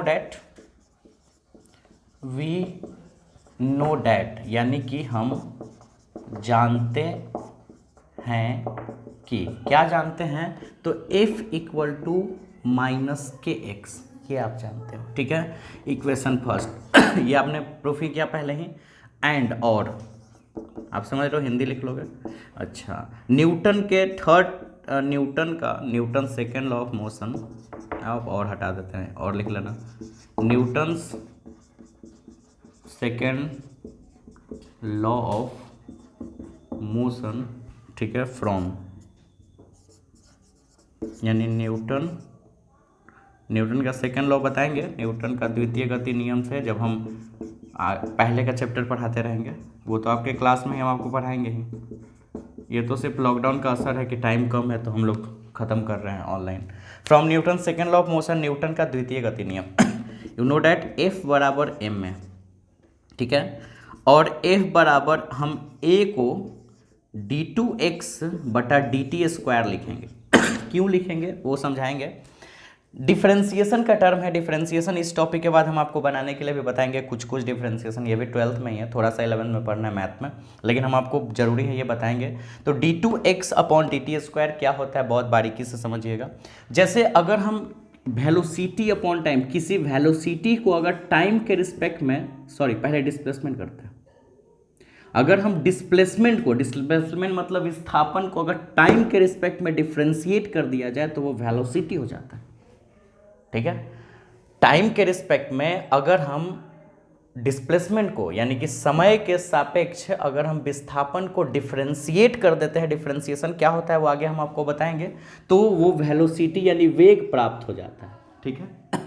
और अगर इसी को आप 2 बार डिफरेंशिएशन कर दो 2 बार डिफरेंशिएशन, तब ये त्वरण प्राप्त हो जाता है, एक्सेलरेशन। क्यों? क्योंकि समय के साथ जो वैल्यू बदलता है, ध्यान से समझिएगा, समय के साथ अगर डिस्प्लेसमेंट बदल रहा है, समय के साथ डिस्प्लेसमेंट यानी कि समय के साथ अगर विस्थापन बदल रहा है तो वेग है, वेलोसिटी। और अगर समय के साथ वेग ही बदल जाए तो यानी वेलोसिटी ही बदल जाए तो त्वरण। समझ रहे? पहले हिंदी वाले समझो, हिंदी वाले के लिए क्या है कि समय के साथ अगर विस्थापन बदले तो वेग, और समय के साथ वेग ही बदल जाए तो त्वरण। यानी सीधा मतलब समय के साथ विस्थापन को 2 बार बदल दो, एक बार बदल दोगे तो वेग आ गया, फिर एक बार और बदल दोगे तो त्वरण। यानी कि इंग्लिश मीडियम बच्चे के लिए कि अगर टाइम के रिस्पेक्ट में डिस्प्लेसमेंट को बदल दिया जाए, ठीक है, वेलोसिटी, और टाइम के रिस्पेक्ट में वेलोसिटी को ही बदल दिया जाए तो एक्सेलरेशन। यानी सीधा बात है कि हम डिस्प्लेसमेंट को 2 टाइम्स बदल देते हैं टाइम के रिस्पेक्ट में, वो सीधा एक्सेलरेशन हो जाएगा। और 2 टाइम्स में डिफरेंशिएशन का मतलब ही होता है द रेट ऑफ चेंज, यानी परिवर्तन का दर, किसी एक के सापेक्ष में किसी एक के रिस्पेक्ट में दूसरे का वैल्यू बदलना, यही है डिफरेंशिएशन, ठीक है।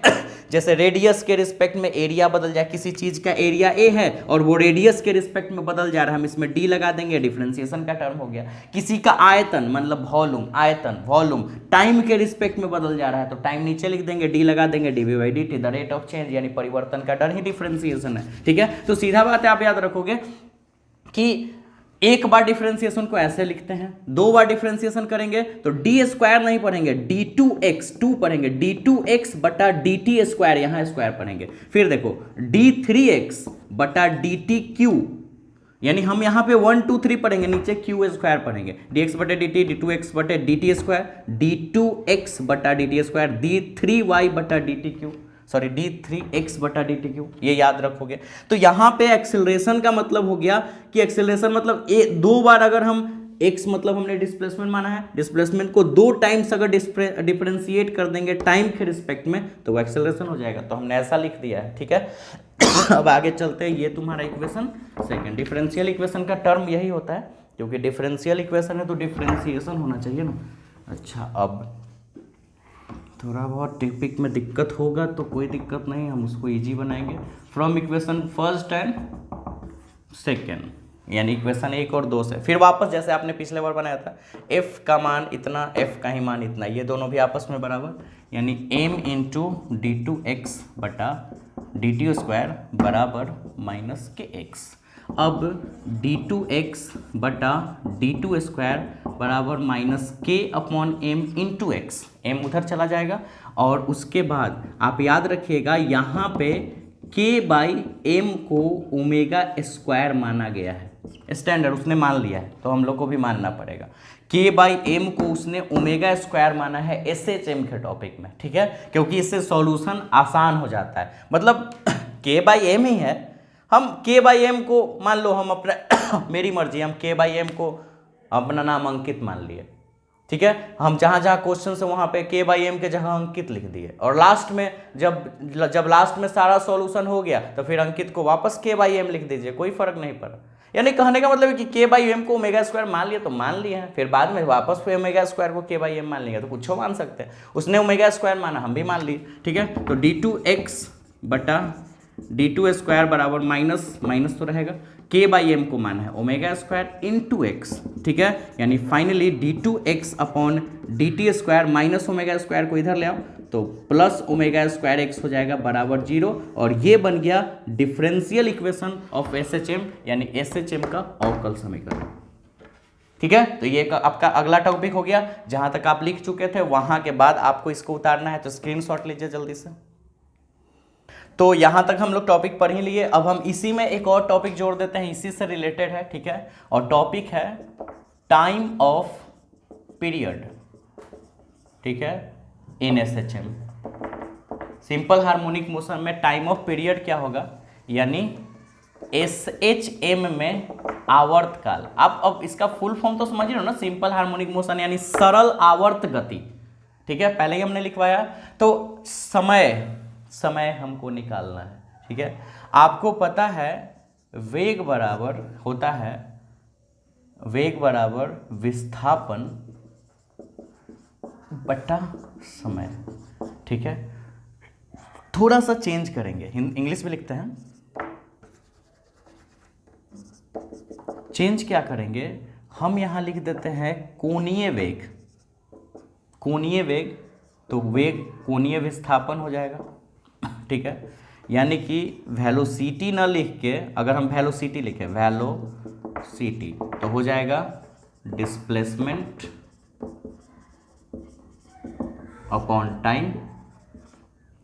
लेकिन अगर हम कोणीय वेग लिख दें, ठीक है, तो एंगुलर वेलोसिटी यहां भी हो जाएगा एंगुलर डिस्प्लेसमेंट, ठीक है। ये सब टॉपिक पढ़ोगे आप लोग चैप्टर में, समझ में आएगा।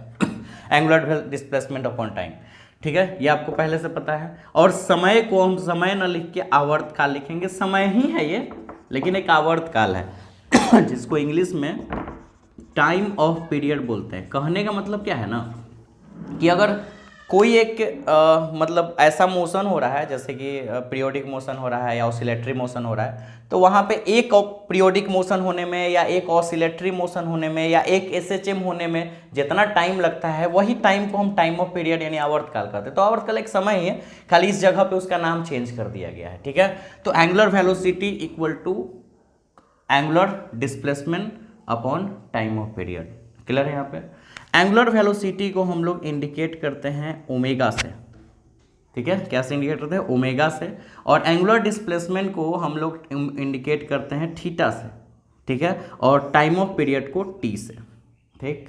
तो अगर हम बाई क्रॉस मल्टीप्लीकेशन कर दें, ठीक है, तो टी बराबर ऐसे थीटा बाई ओमेगा लिख सकते हैं, टी को यहाँ, इसको यहाँ, ठीक है।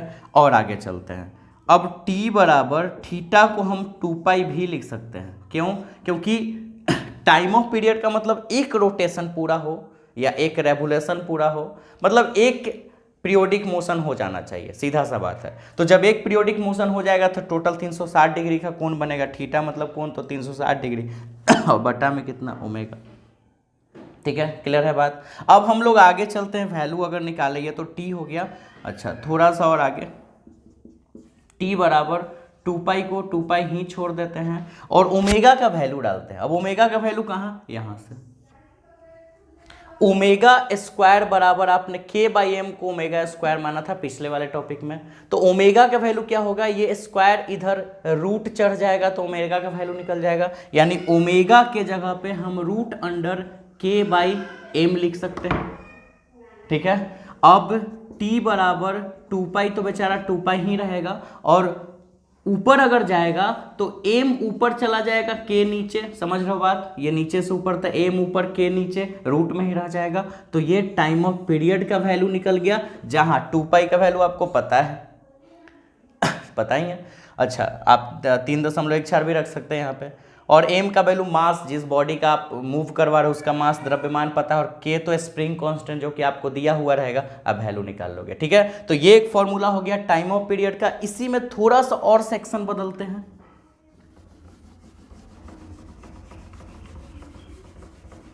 और वो क्या है वो देखते हैं,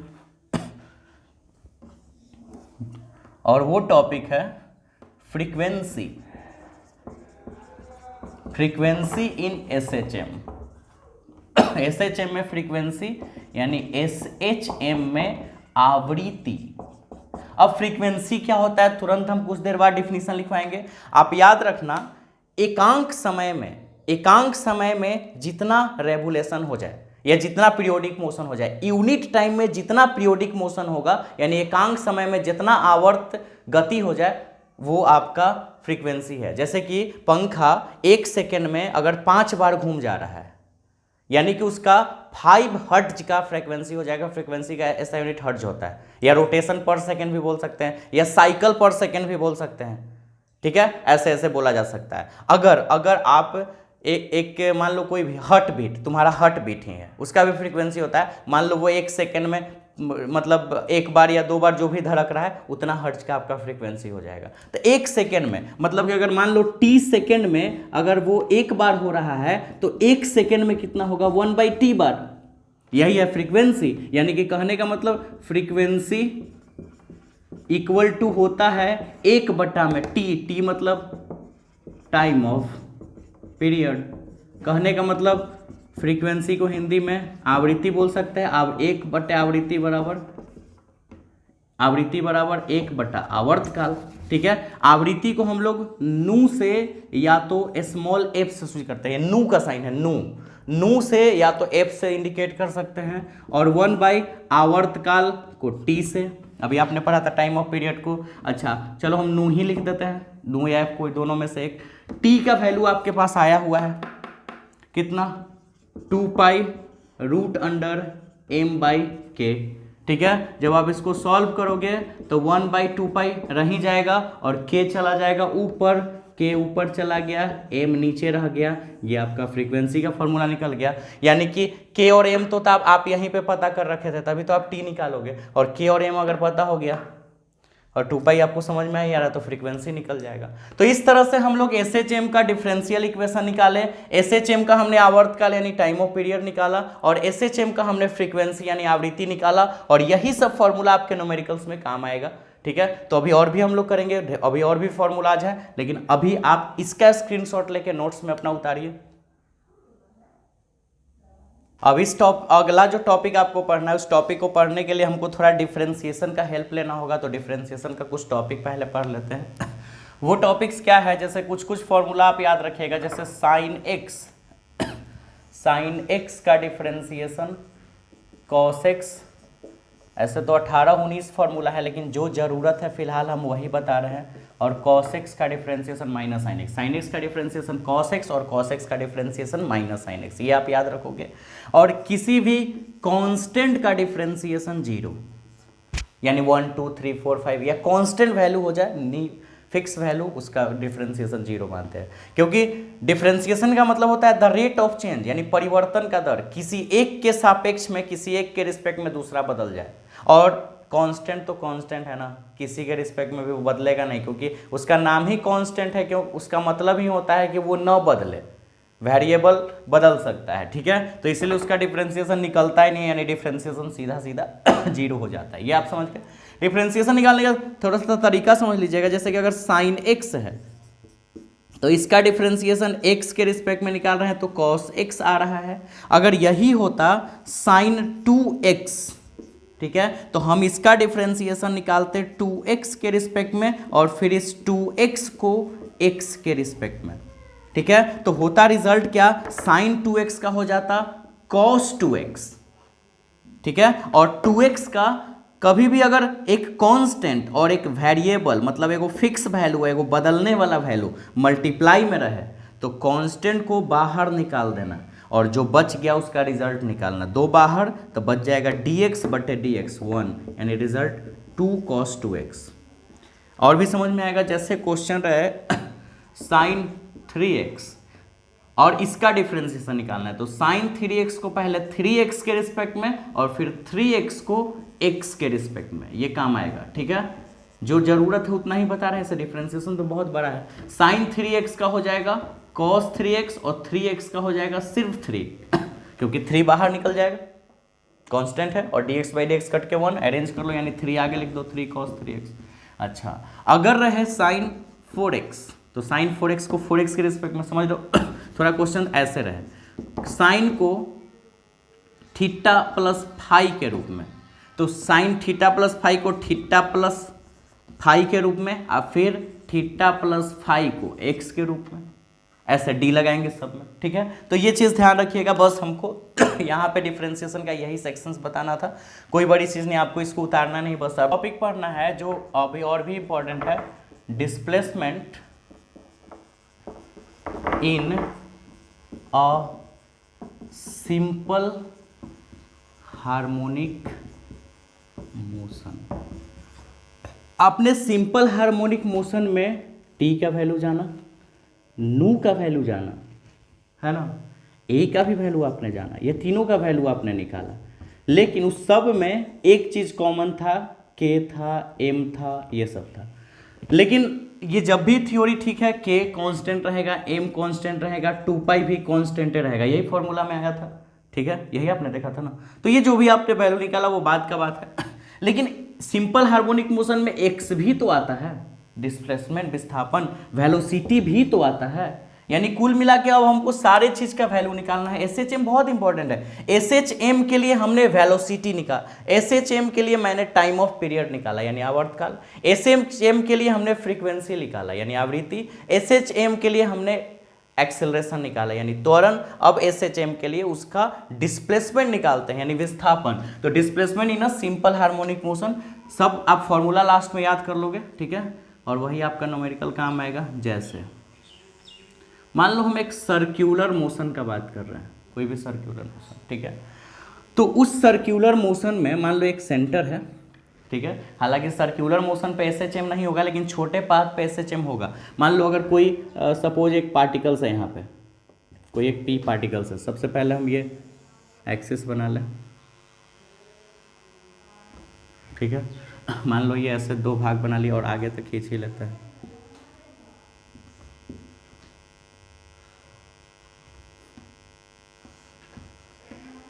ठीक है, एक्स एक्सिस वाई एक्सिस। अब ये मान लेते हैं एक्स डैश वाई डैश, ये पॉइंट मान लेते हैं ओ।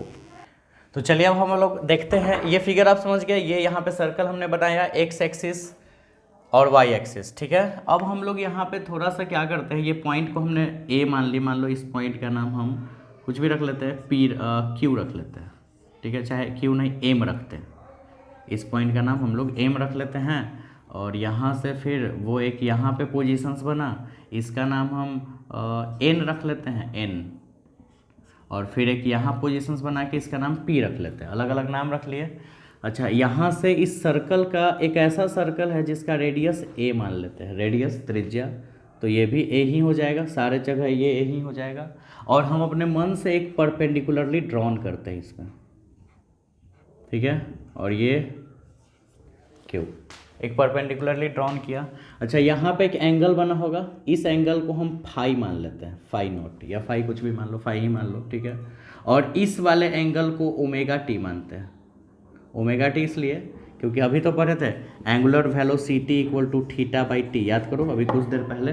तो थीटा बराबर कितना हो जाएगा, ओमेगा टी, कैपिटल टी के जगह स्मॉल टी भी लिख सकते हैं। तो थीटा बराबर ओमेगा टी, हमने इस एंगल को ओमेगा टी माना है, इसको फाई माना है, ठीक है। अच्छा, कहने का मतलब क्या है कि ऐसे वृत्तीय गति जो है यानी सर्क्यूलर मोशन जो होता है वो होता तो एसएचएम नहीं है, क्योंकि एसएचएम का मतलब वो सीधी रेखा पे चलना चाहिए, तो कर्व पे चल रहा है। तो अगर आप चारों तरफ से इस पर लाइट दे दो, एक्सपेरिमेंटली बता रहे हैं कि अगर आप चारों तरफ से इस सर्कल के पर आप लाइट दे दो, आप एक्सपेरिमेंट कर सकते हो, और जब ये पार्टिकल्स, कोई भी एक पार्टिकल्स ऐसे ऐसे चारों तरफ मूव करेगा तो उसका जो शैडो बनेगा, उसका परछाई वो आगे पीछे होगा इस पे, उसका शैडो, वो नहीं, वो उसका शैडो यानी उसका परछाई जो छाया बनेगा वो इस पे आगे पीछे होते रहेगा। आप कर सकते हो एक्सपेरिमेंट अगर आपके पास वैसा व्यवस्था हो तो। मतलब आप एक सर्कल ले लो और उस सर्कल के चारों तरफ लाइट का व्यवस्था करके आप उस पे पार्टिकल्स को रन करवाना थोड़ा मुश्किल है, लेकिन व्यवस्था किया जा सकता है, लेकिन थोड़ा मुश्किल है। अगर नहीं कर सकते तो आप इस बात को समझ लीजिए, याद कर लीजिए कि चारों तरफ अगर इस लाइट को अगर हम दे देते हैं तो ये जब ये मूव करेगा तो इसका जो छाया होगा वो इसी पे ऐसे ऐसे चलते हुए दिखेगा, और अगर स्ट्रेट लाइन पर आगे पीछे मीन पोजीशन से होते हुए दिखे, इसका सीधा मतलब आपको समझ में आ जाना चाहिए कि एसएचएम होगा। तो हम यहाँ पे एसएचएम का टर्म ले रहे हैं, ठीक है, ध्यान दीजिएगा। इसको हम मिटा देते हैं, इस सब चीज को सीधा आप इसको एसएचएम मान लो अभी।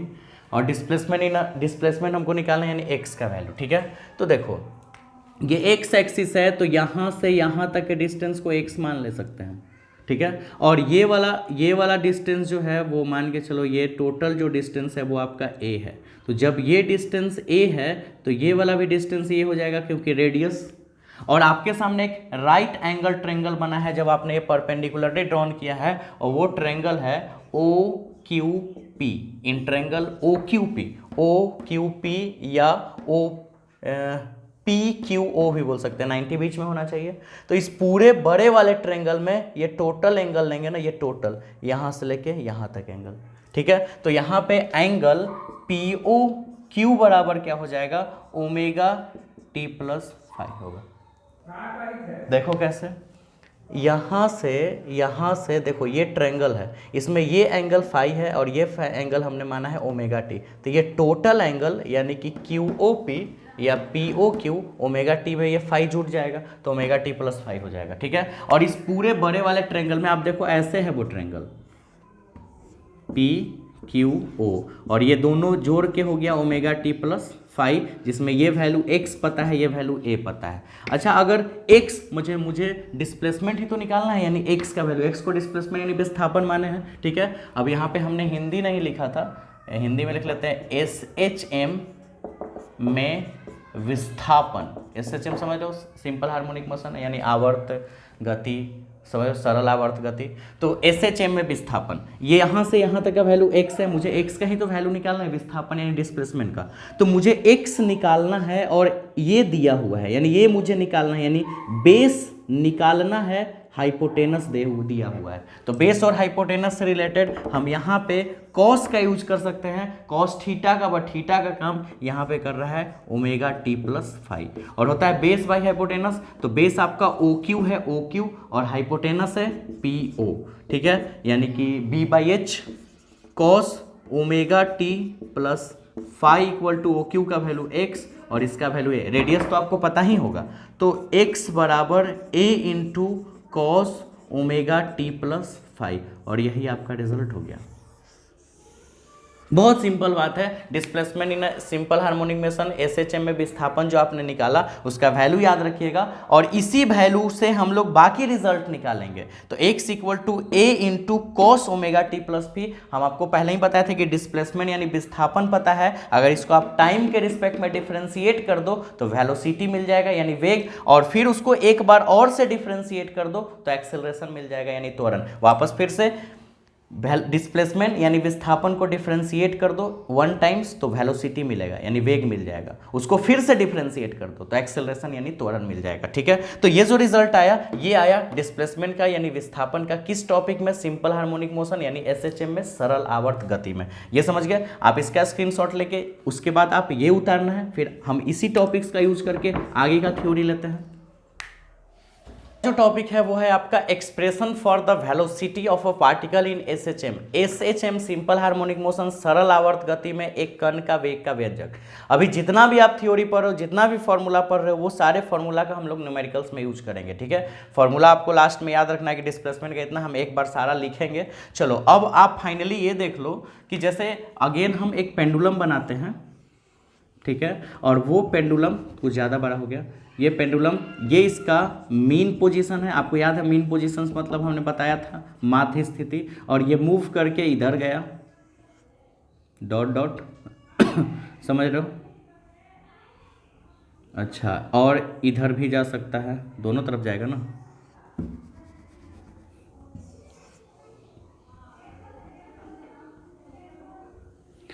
ये इसका मीन पोजीशन, ये इसका एक्सट्रीम या फाइनल पोजीशन भी बोल सकते हैं, ठीक है। ये भी इसका फाइनल या एक्सट्रीम पोजीशन यानी अंतिम स्थिति, इतना तो समझती रहे तो हिंदी, फाइनल पोजीशन। अब देखिए कहने का मतलब ये है कि इधर डिस्प्लेसमेंट हो रहा है, इधर डिस्प्लेसमेंट हो रहा है। डिस्प्लेसमेंट का वैल्यू मुझे पता है, बस हमको वेलोसिटी यानी वेग निकाल देना है। तो पहले से हमको पता है वी नो डैट, यानी हम जानते हैं कि, क्या जानते हैं, x बराबर a into cos omega T plus five, ये हम जानते हैं। और ये हम आपको अभी बताएं, ये फॉर्मूला अभी साबित हुआ, ठीक है। इसी फॉर्मूला को हम डिफरेंशिएट करेंगे। देखो differentiation both side with respect to T, time के रिस्पेक्ट में डिफरेंशिएशन करेंगे तो x को अगर टाइम के रिस्पेक्ट में डिफरेंशिएट करेंगे यानी dx बटा dt, ठीक है। अच्छा, हमने बताया था कि जैसे 2x होता था, ये कांस्टेंट और ये वेरिएबल, डिफरेंशिएशन निकालने में कुछ देर पहले तो हम इसको आगे निकाल देते थे और इसका डिफरेंशिएशन निकालते थे। तो कांस्टेंट हमेशा आगे जाएगा, a मतलब त्रिज्या, अपने त्रिज्या ही वृत्त का लिया था, तो त्रिज्या तो वृत्त का समान रहेगा, वो हमेशा उस वृत्त के लिए। दूसरा वृत्त लोगे तब ना चेंज होगा, उस वृत्त के लिए तो हमेशा बराबर रहेगा, ठीक है। थोड़े किसी वस्तु के घूमने से उसका वृत्त का त्रिज्या बढ़ जाएगा, सर्कल का रेडियस बढ़ेगा, कभी नहीं बढ़ पाएगा, ठीक है। तो a कांस्टेंट है तो a बाहर ही रह जाएगा और डिफरेंशिएशन निकलेगा इसका। ध्यान दो कैसे, cos omega T plus phi का ओमेगा टी प्लस फाई के रिस्पेक्ट में, और फिर ओमेगा टी प्लस फाई को टी के रिस्पेक्ट में। याद है जैसे साइन 5x आता, नीचे 5x लिखते थे, फिर 5x को x, क्योंकि x के रिस्पेक्ट में निकालना होता था, यहाँ t के रिस्पेक्ट में निकाल रहे थे, t निकाल लिखना पड़ा, और सब में d लगा दो, यहाँ cos है क्वेश्चन, ठीक है। उसके बाद dx अपॉन dt को भी लिख सकते हैं, a बाहर रह जाएगा। cos थीटा का cos x का डिफ्रेंसिएशन हमने बताया माइनस साइन x, क्या बताया, cos x का लिखे थे उस टाइम, cos x का माइनस साइन x, तो cos omega T plus sine omega T plus five का minus sine omega T plus five, cos x का माइनस साइन x, तो cos का minus sine omega T plus five. Clear. आगे अब देखो, फिर ये आपका कांस्टेंट वैल्यू और ये वेरिएबल, ठीक है। यानी कि कहने का मतलब, क्योंकि t के रिस्पेक्ट में निकाल रहे हैं तो t रहेगा और ओमेगा बाहर निकल जाएगा, ओमेगा बाहर निकल जाएगा तो dt बटे dt 1 हो जाएगा, प्लस अगर कांस्टेंट अकेले रहे तो उसका डिफरेंशिएशन 0।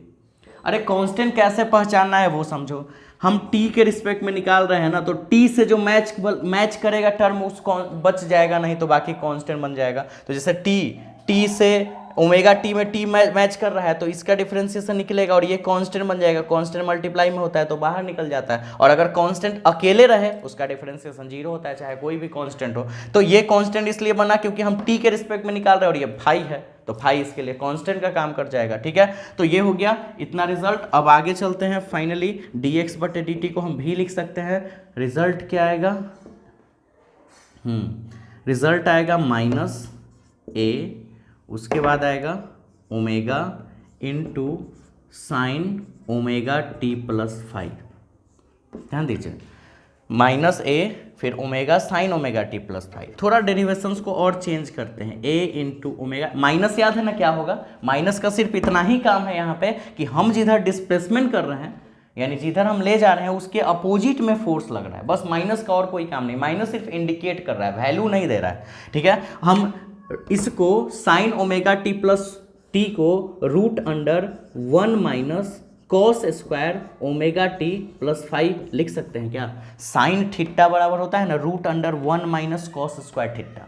थीटा का काम ओमेगा टी प्लस 5 कर रहा है, ठीक है। अच्छा, v बराबर माइनस ए into omega root under 1 minus, एक बात बताइए, कॉस ओमेगा टी प्लस 5 का यहाँ से वैल्यू निकाल सकते हैं जब x बराबर a into cos omega T plus 5 है, यहाँ जहाँ से आपने क्वेश्चन निकाला था। तो यहाँ अगर हमको कॉस ओमेगा टी प्लस 5 का वैल्यू चाहिए तो a को इधर भगा दो x बाई ए। समझ रहे हो बात ना? हम क्या बोले, हम क्या करें कि यहाँ से कॉस ओमेगा टी प्लस 5 का वैल्यू निकाल रहे हैं क्वेश्चन से, कॉस ओमेगा टी प्लस 5 बराबर एक्स बाई हो जाएगा। तो देखो a लिखे, ओमेगा लिखे, 1 लिखे, माइनस लिखे, cos square omega T plus 5, और कॉस ओमेगा टी प्लस 5 का वैल्यू एक्स बाई ए है, और यहाँ कॉस स्क्वायर है तो एक्स बाई ए का होल स्क्वायर हो जाएगा। ऐसा हम इसलिए कर रहे हैं क्योंकि जब भी फिजिक्स क्या करता है कि हमेशा आसान बनाने का कोशिश कर रहा है, तो आसान कर रहे हैं हम इसको वैल्यू पुट कर करके। अच्छा, और आगे चलते हैं। उसके बाद ठीक है, दिक्कत हो वीडियोस को फिर से पीछे कर लीजिए, वापस फिर से देखिए। v equal to minus A into omega root under X square बटा ए स्क्वायर, स्क्वायर है तो X square upon A square LCM ले ले, ठीक है। तो बच जाएगा, इसके नीचे कुछ नहीं तो 1 ना, x square upon A square, तो ए स्क्वायर और 1 का एलसीएम ए स्क्वायर, 1 से स्क्वायर कटेगा, ए स्क्वायर बचेगा, यानी ऊपर ए स्क्वायर और माइनस फिर क्या बचेगा एक्स स्क्वायर, यानी v बराबर एक माइनस छूट गया, minus A into omega root under a square minus x square upon में ए स्क्वायर को रूट से बाहर निकालेगा तो सिर्फ ए बच जाएगा, ए से ए कट गया, v बराबर minus omega root under a square minus x square, और ये आपका वेलोसिटी का फॉर्मूला निकल गया। अच्छा, हमने बताया था ना वो झूला वाला एग्जांपल कि अगर हम झूला को थोड़ा दूर ले जाते हैं छोड़ते हैं तो धीरे से आता है, अगर दूर ले जाके छोड़ते हैं तो बहुत तेजी से आता है, ठीक है। और जैसे एक और बात, जैसे आप सोचो झूला को हम यहां से उठा के अगर यहां ले जा रहे हैं, ठीक है, तो यहां से यहां पे 0 हुआ होगा और यहां से चलते आते आते आते यहां महत्तम वेग हो गया होगा, मैक्सिमम वेलोसिटी, और फिर यहाँ मैक्सिमम वेलोसिटी अगर मान के चलो यहाँ पे 0 है और वेलोसिटी वहाँ से छोड़ोगे तो 1 2 3 4 5, अब 5 के बाद 0 हो जाता तो यहीं रुक ही जाता, लेकिन ये यहाँ से चलने के बाद वापस यहाँ नहीं रुकता है, आगे बढ़ता है। इसका मतलब 0 से चलते हुए हो सकता है 1 2 3 4 5 6 7 8 तक आया, 9 10 तक आया, और 10 के बाद फिर 9 9 8 7 6 5 4 3 2 1 0 हुआ, फिर वहाँ से 0 से छूटा 1 2 3 4 5 6 7 8 9 10 हुआ, फिर यहाँ से घटने लगा 9 8 6 5 4 3 2 1 0, ठीक है। यानी कि जब हम जहां से ऐसे झूला को ऐसे ले जाके जहां से हम छोड़ते हैं, ध्यान देना, ये समझो मीन पोजीशन, यहां से हम झूला को छोड़े, यहां ले जाके छोड़ेंगे तो जहां से झूला स्टार्ट हो रहा है या पेंडुलम स्टार्ट हो रहा है वहां पे उसका वेलोसिटी 0 था क्योंकि रुका हुआ है, और जब वहां से चलना स्टार्ट हुआ तो मीन पोजीशन आते आते तक महत्तम हो जाएगा, यहां तक आते आते तक सबसे मैक्सिमम वेलोसिटी का हो जाएगा वेग का। क्यों? क्योंकि अगर यहां वेलोसिटी कम जाता तो यहीं आके रुक जाता ना, जैसे यहां 0 है, अब 1 2 3 हुआ, फिर 5 6 7 हो गया, फिर 6 5 4 3 2 1 0, तो यहीं रुक जाता, लेकिन रुकता नहीं है, जब आप यहां से छोड़ते हो तो आगे भाग जाता है। इसका मतलब यहां से मैक्सिमम वैल्यू 0 से 1 2 3 4 5 6 7 8 9 आ गया, 10 तक आ गया, मान लो 10 मीटर पर सेकेंड वेलोसिटी, और अब यहां से घटेगा, फिर यहां जाते जाते 0, और फिर जब वहां से चलेगा तो फिर यहां आते आते महत्तम, अब फिर यहां घटेगा, फिर यहां से बढ़ेगा, फिर यहां महत्तम, यानी हर टाइम मीन पोजीशंस पे वैल्यू मैक्सिमम होता है वेलोसिटी का। ये सेंस से हमने समझा कि ऐसा होता है, नॉर्मली सेंस से हम फॉर्मूला के बेस पे भी बता देते हैं कि ऐसा होता है कि नहीं। यानी एक बात, मीन पोजीशन यहां है, एक्सट्रीम पोजीशन यहां है, या फाइनल पोजीशन भी बोल सकते हैं। मीन पोजीशंस पे मैक्सिमम वेलोसिटी होता है, एक्सट्रीम पोजीशंस पे मिनिमम वेलोसिटी होता है। दिखा देते हैं आपको कैसे, फॉर्मूला के अनुसार। हम आपको ऐसे समझा भी दिए, अब फॉर्मूला पे आपको समझा देते हैं, पहले आप इसका स्क्रीनशॉट ले लीजिए, ठीक है। हम आपको वो चीज समझा देते हैं कि एक्चुअली में मीन पोजीशन पे मैक्सिमम नहीं होता है कि नहीं। चलो नोट पॉइंट, फॉर्मूला के बेस पर भी समझा देंगे। पहला नंबर, ठीक है, यदि इफ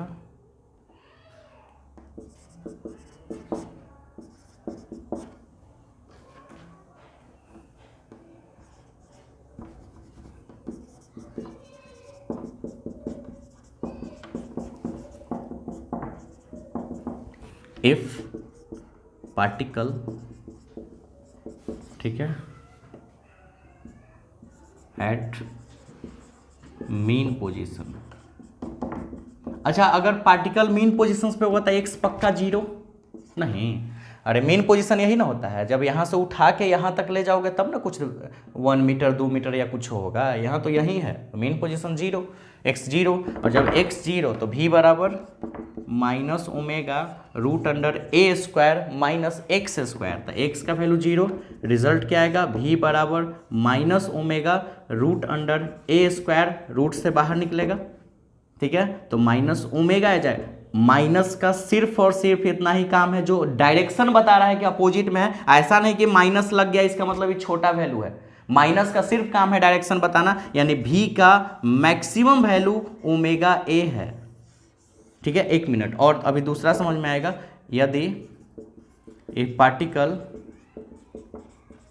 एट एक्सट्रीम पोजीशन या फाइनल पोजीशन, आप हिंदी में लिख सकते हो यदि कण अंतिम स्थिति में हो, ठीक है, तो x अगर अंतिम स्थिति में होगा तो x कितना होगा, x a के बराबर हो जाएगा, a के, नहीं समझे, a के बराबर। जैसे यहाँ से यहाँ तक गया ये आयाम होता है, यहाँ से यहाँ तक गया ये आयाम, जिसको a से इंडिकेट कर सकते हैं, और वहाँ पे त्रिज्या था, यहाँ पे आयाम है, वहाँ पे क्या था, त्रिज्या। सर्कल में हम लोग त्रिज्या रेडियस माने थे, यहाँ पे आयाम है एम्पलीट्यूड। ये एम्पलीट्यूड का मतलब होता है महत्तम ऊंचाई। हम झूला को ऐसे ले गए छोड़े तो वो यहाँ जाएगा, यहाँ जाएगा, अगर एनर्जी स्टोर्ड रहे तो वो कितना मैक्सिमम ऊंचाई तक जा रहा है, कितना महत्तम, वही उसका आयाम होता है, वो दूरी, ठीक है। तो ये मैक्सिमम। तो अगर मान के चलो जब x यहाँ था तो जीरो था, जब x को तुम मतलब वस्तु को ऐसे खींच के यहाँ तक ले गए तो x का वैल्यू उसका आयाम बन जाएगा, ठीक है, यानी a के बराबर हो जाएगा। तो रिजल्ट v बराबर माइनस ओमेगा ए स्क्वायर, और x का भी वैल्यू a स्क्वायर, रिजल्ट क्या आएगा, v बराबर जीरो। अब बताओ ये बड़ा, अब देखने से तो ये लग रहा है कि माइनस में है, ये तो जीरो है, तो ये बड़ा होगा नहीं, लेकिन माइनस का सिर्फ इतना ही काम है जो आपको सिर्फ बताता है कि अपोजिट डायरेक्शन में है, बाकी माइनस के यहाँ पे कोई काम नहीं है। यानी कि माइनस ओमेगा नहीं, सिर्फ ओमेगा ए वैल्यू आया है, माइनस सिर्फ इंडिकेट कर रहा है डायरेक्शन। तो अब ओमेगा ए और जीरो में कौन बड़ा है, ओमेगा ए। अब बताओ कि भी का वैल्यू मैक्सिमम यहाँ पे है कि यहाँ पे, ऑलरेडी यहाँ पे है। कब, जब एक्स का वैल्यू जीरो है, एक्स का वैल्यू जीरो का मतलब माध्य स्थिति मीन पोजीशंस पे। और ऐसे भी हम आपको बताया कि ऊपर में यहाँ पे मिनिमम वेलोसिटी होगा, जब आप यहाँ से छोड़ोगे तो वेलोसिटी बढ़ते हुए यहाँ आएगा, और फिर यहाँ से घटते हुए यहाँ एकदम जीरो हो जाएगा, फिर यहाँ से जीरो से बढ़ते हुए एकदम मैक्सिमम हो जाएगा, फिर यहाँ से घटते हुए जीरो हो जाएगा। ऐसे ही ये प्रोसेस चलते रहेगा और ये धीरे धीरे रुक जाएगा अगर एनर्जी स्टोर्ड रह जाए, अगर एनर्जी न लॉस हो इसका, ठीक है, तो वो ऐसे ही चलते रहेगा हमेशा, अनंत काल तक चलते रहेगा। उसको अगर जब तक नहीं रोका जाए नहीं रुकेगा। लेकिन यहाँ पे रुक जाता है दो कारण से, एक तो ग्रेविटी उसको रोकने का कोशिश करता है, और दूसरा एयर का मॉलिक्यूल्स है यहाँ पे, यानी हवा का अणु वगैरह रोकने का कोशिश करता है। समझ गए? तो ये वेलोसिटी का टर्म हो गया। अब हम लोग नेक्स्ट टॉपिक में चलेंगे, जल्दी से आप इसका स्क्रीनशॉट ले लीजिए। तो चलिए अब अगला जो आपका टॉपिक पढ़ना है वो है, जल्दी अब खत्म होने वाला है टॉपिक, निश्चिंत रहिए, पेशेंस रखिए और टॉपिक्स को ध्यान से समझिए। वीडियोज़ को दिक्कत हो दोबारा देखिए, लेकिन ये टॉपिक्स पूरा कंप्लीट कीजिए। Expression of acceleration of a particle in SHM. SHM में कण के त्वरण का व्यंजक निकालना है। फिजिक्स हार्ड तो है, नो डाउट, ठीक है, मेहनत करना होगा आपको, दिमाग फ्रेश रखना होगा, तब जाके ये आपको बहुत अच्छे समझ में आएगा। और एसएचएम एक ऐसा चीज़ है जो कन्फ्यूजन तो देता है, बट शायद आपको बहुत हद तक टॉपिक क्लियर हो जाएगा। दो तीन बार आप वीडियोज़ देखिएगा, बहुत मजा आएगा पढ़ने में। हम वीडियोज़ तक को छोड़ देंगे काफ़ी लेट तक, आप उसको 2 बार 3 बार देख सकते हैं। अच्छा, ये तो आपने निकाल लिया वेलोसिटी का वेग, फाइनली आपने ये निकाला v बराबर minus omega into root under a square minus x square. लेकिन ये रिजल्ट, इसको आपने पहले आपने ये बनाया, फिर इसको आपने साइन को कॉस में चेंज किया और फिर कॉस को फिर ऐसे बदला, तो ये रिजल्ट आया।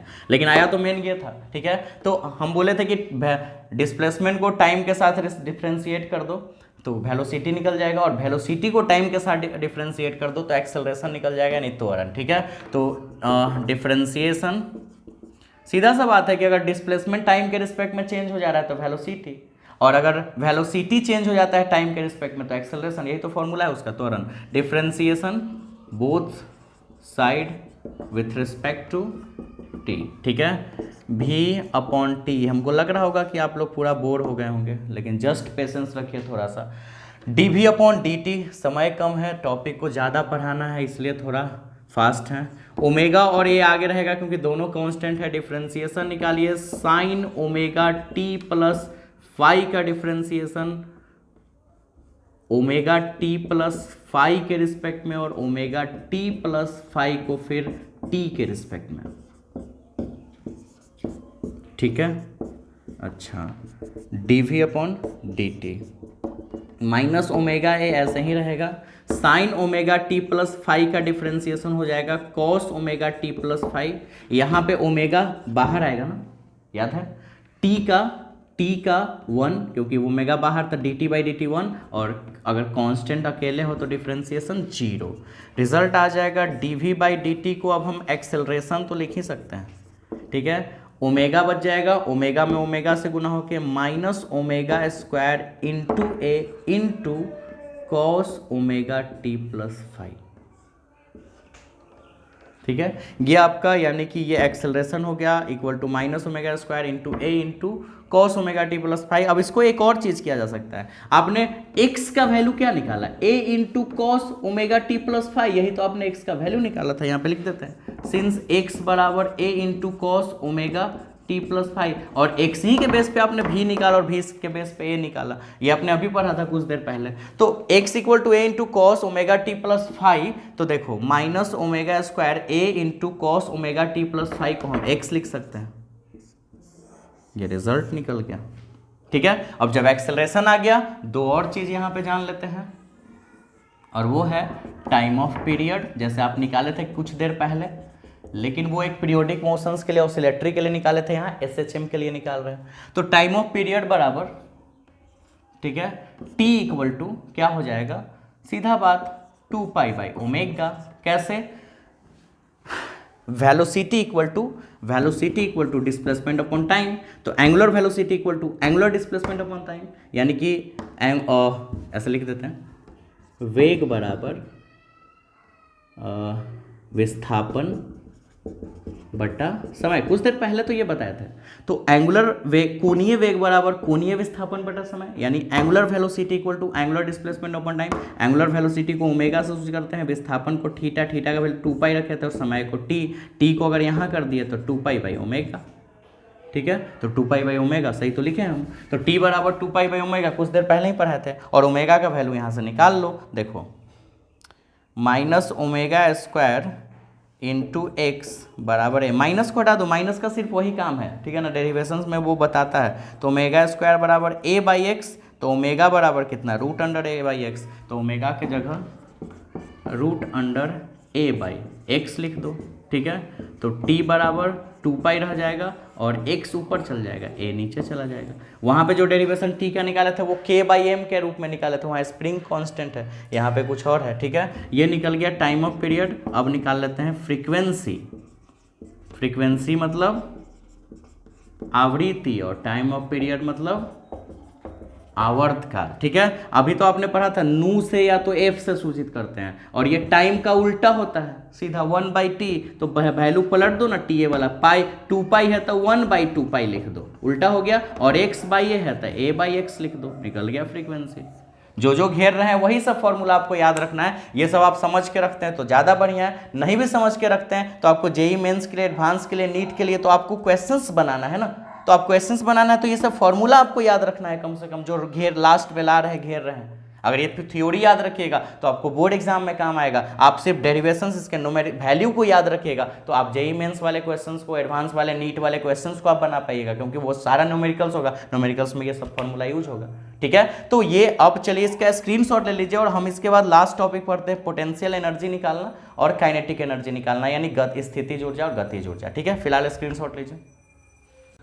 तो चलिए आज के लिए हम लोग लास्ट टॉपिक पढ़ते हैं। टॉपिक्स तो और भी एक है जो कि छूट जाएगा, काइनेटिक एनर्जी इन एसएचएम, लेकिन एक पोटेंशियल एनर्जी इन एसएचएम भी पढ़ना है, यानी गतिज ऊर्जा के बाद स्थितिज ऊर्जा भी, लेकिन वो नहीं पढ़ाएंगे क्योंकि उसमें इंटीग्रेशन का यूज है, और इंटीग्रेशन का टॉपिक हम आपको क्लास में जब बता देंगे तब वो हम आपको समझा पाएंगे, तो इसलिए उसको छोड़ते हैं। बस वही एक टॉपिक छूट गया था और छूटेगा, मतलब 5 मिनट के ही था, लेकिन उसमें इंटीग्रेशन हमको पढ़ाना पड़ेगा, तो इसलिए यहीं तक हम आपको वीडियो को रखते हैं। ये जो आपका लास्ट टॉपिक है, ऐसे भी टाइमिंग बहुत ज़्यादा लंबा हो गया होगा, हमको ऐसा लग भी रहा होगा कि आप बोर हो रहे होंगे, लेकिन चलिए कोई नहीं, पढ़ना जरूरी है, मजबूरी है अपने पास पढ़ना। ना, तो काइनेटिक पढ़ के ही कुछ किया जा सकता है। काइनेटिक एनर्जी इन एसएचएम में गतिज ऊर्जा, आपने भी का वैल्यू माइनस ओमेगा ए into sine omega T plus 5 ये लाया था भी का वैल्यू, आपको याद है, ठीक है। तो हम याद है ना एक्स का भी का एक आप सबने वैल्यू निकाला।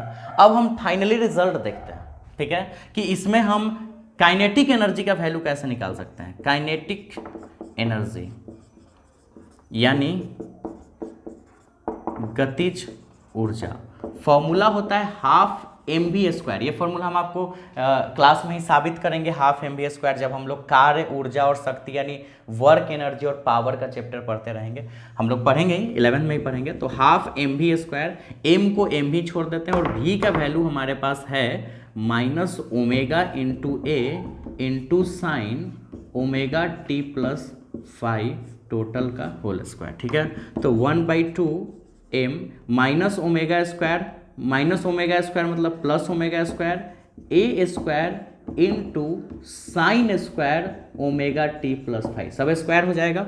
अब हम क्या करते हैं 1/2 m omega square a square, sine square को हम 1 minus cos square omega T plus 5 लिख सकते हैं। साइन स्क्वायर थीटा को 1 minus cos square theta 1/2 m।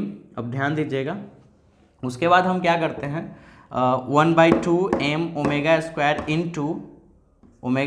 Into a square में 1 से मल्टीप्लाई होकर वही रह जाएगा, पहले इससे इसमें मल्टीप्लाई किए फिर इससे इसमें मल्टीप्लाई करते हैं, minus 1/2 m omega square a square और cos square omega T plus 5। समझ लो बात, हमने क्या लिखा, इससे इसमें मल्टीप्लाई किया, इससे इसमें मल्टीप्लाई कर दिया, इसको ऐसे ही छोड़ देते हैं, ठीक है। और इसको क्या करते हैं 1/2 m ओमेगा स्क्वायर के ही करते हैं। और आपने ये पढ़ा था a का फॉर्मूला होता है a इंटू एक्स का ओमेगा टी प्लस 5,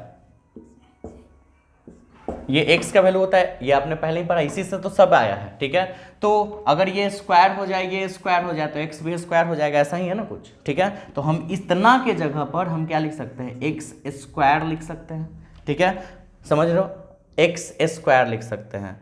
अब 1/2 m omega square into a square minus 1/2 m omega square x square, इसमें से 1/2 m ओमेगा स्क्वायर कॉमन ले सकते हैं, तो बचेगा ए स्क्वायर माइनस एक्स स्क्वायर। अब इसका वैल्यू हमको पता होगा तो हम किसी भी सिस्टम का गतिज ऊर्जा यानी काइनेटिक एनर्जी निकाल लेंगे। कैसे, m तो द्रव्यमान है पता ही है, ओमेगा कोणीय वेग यानी एंगुलर वेलोसिटी जो कि क्वेश्चन में दिया हुआ रहेगा, ए से एम्पलीट्यूड यानी आयाम, ठीक है, आयाम होगा, और x से विस्थापन यानी डिस्प्लेसमेंट होगा। इस फॉर्मूला के बेस पर हम लोग काइनेटिक एनर्जी निकाल लेंगे, ठीक है। तो अब ये आपके पास जितना भी हमने आज का फॉर्मूला प्रूफ किया है, इसको आपको प्रैक्टिस करना है, सारा नोट्स बना लेना है। हम नोट्स चेक करेंगे जब क्लासेज स्टार्ट होगा आपका कल, तो हम आपका सारा नोट्स चेक करेंगे, तो ये नोट्स बना हुआ रहना चाहिए किसी भी हाल में, ठीक है। स्क्रीनशॉट ले लीजिए इसका।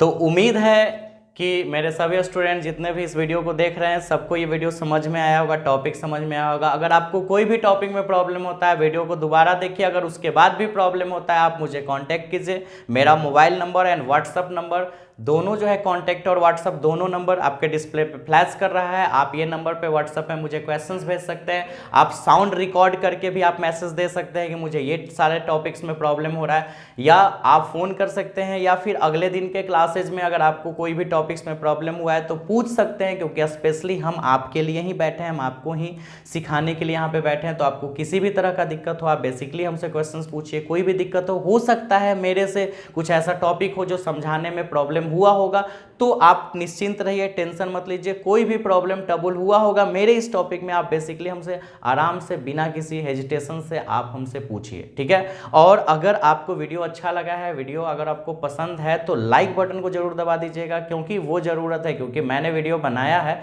तो मुझे भी कुछ आस है कि मेरा कॉन्फिडेंस लेवल बढ़ना चाहिए। अगर आप मेरा वीडियो को पसंद करते हो तो मेरा कॉन्फिडेंस लेवल बढ़िया होगा, और हम नेक्स्ट टाइम इस और भी बेहतरीन वीडियो बनाने का कोशिश करेंगे और बेहतरीन परफॉर्मेंस रहेगा मेरा। तो इसलिए आप लोग से रिक्वेस्ट है कि अगर आप वीडियो लाइक करना चाहते हैं तो कर दे, अगर आपको वीडियो अच्छा लगता है। चैनल अगर सब्सक्राइब नहीं किया तो चैनल जरूर से सब्सक्राइब कर लीजिए और बेल आइकन को भी दबा दीजिए, और हंसते रहिए, मुस्कुराते रहिए। मिलते हैं हम लोग नेक्स्ट वीडियो में, अपना ख्याल रखिएगा, bye bye, see you letter.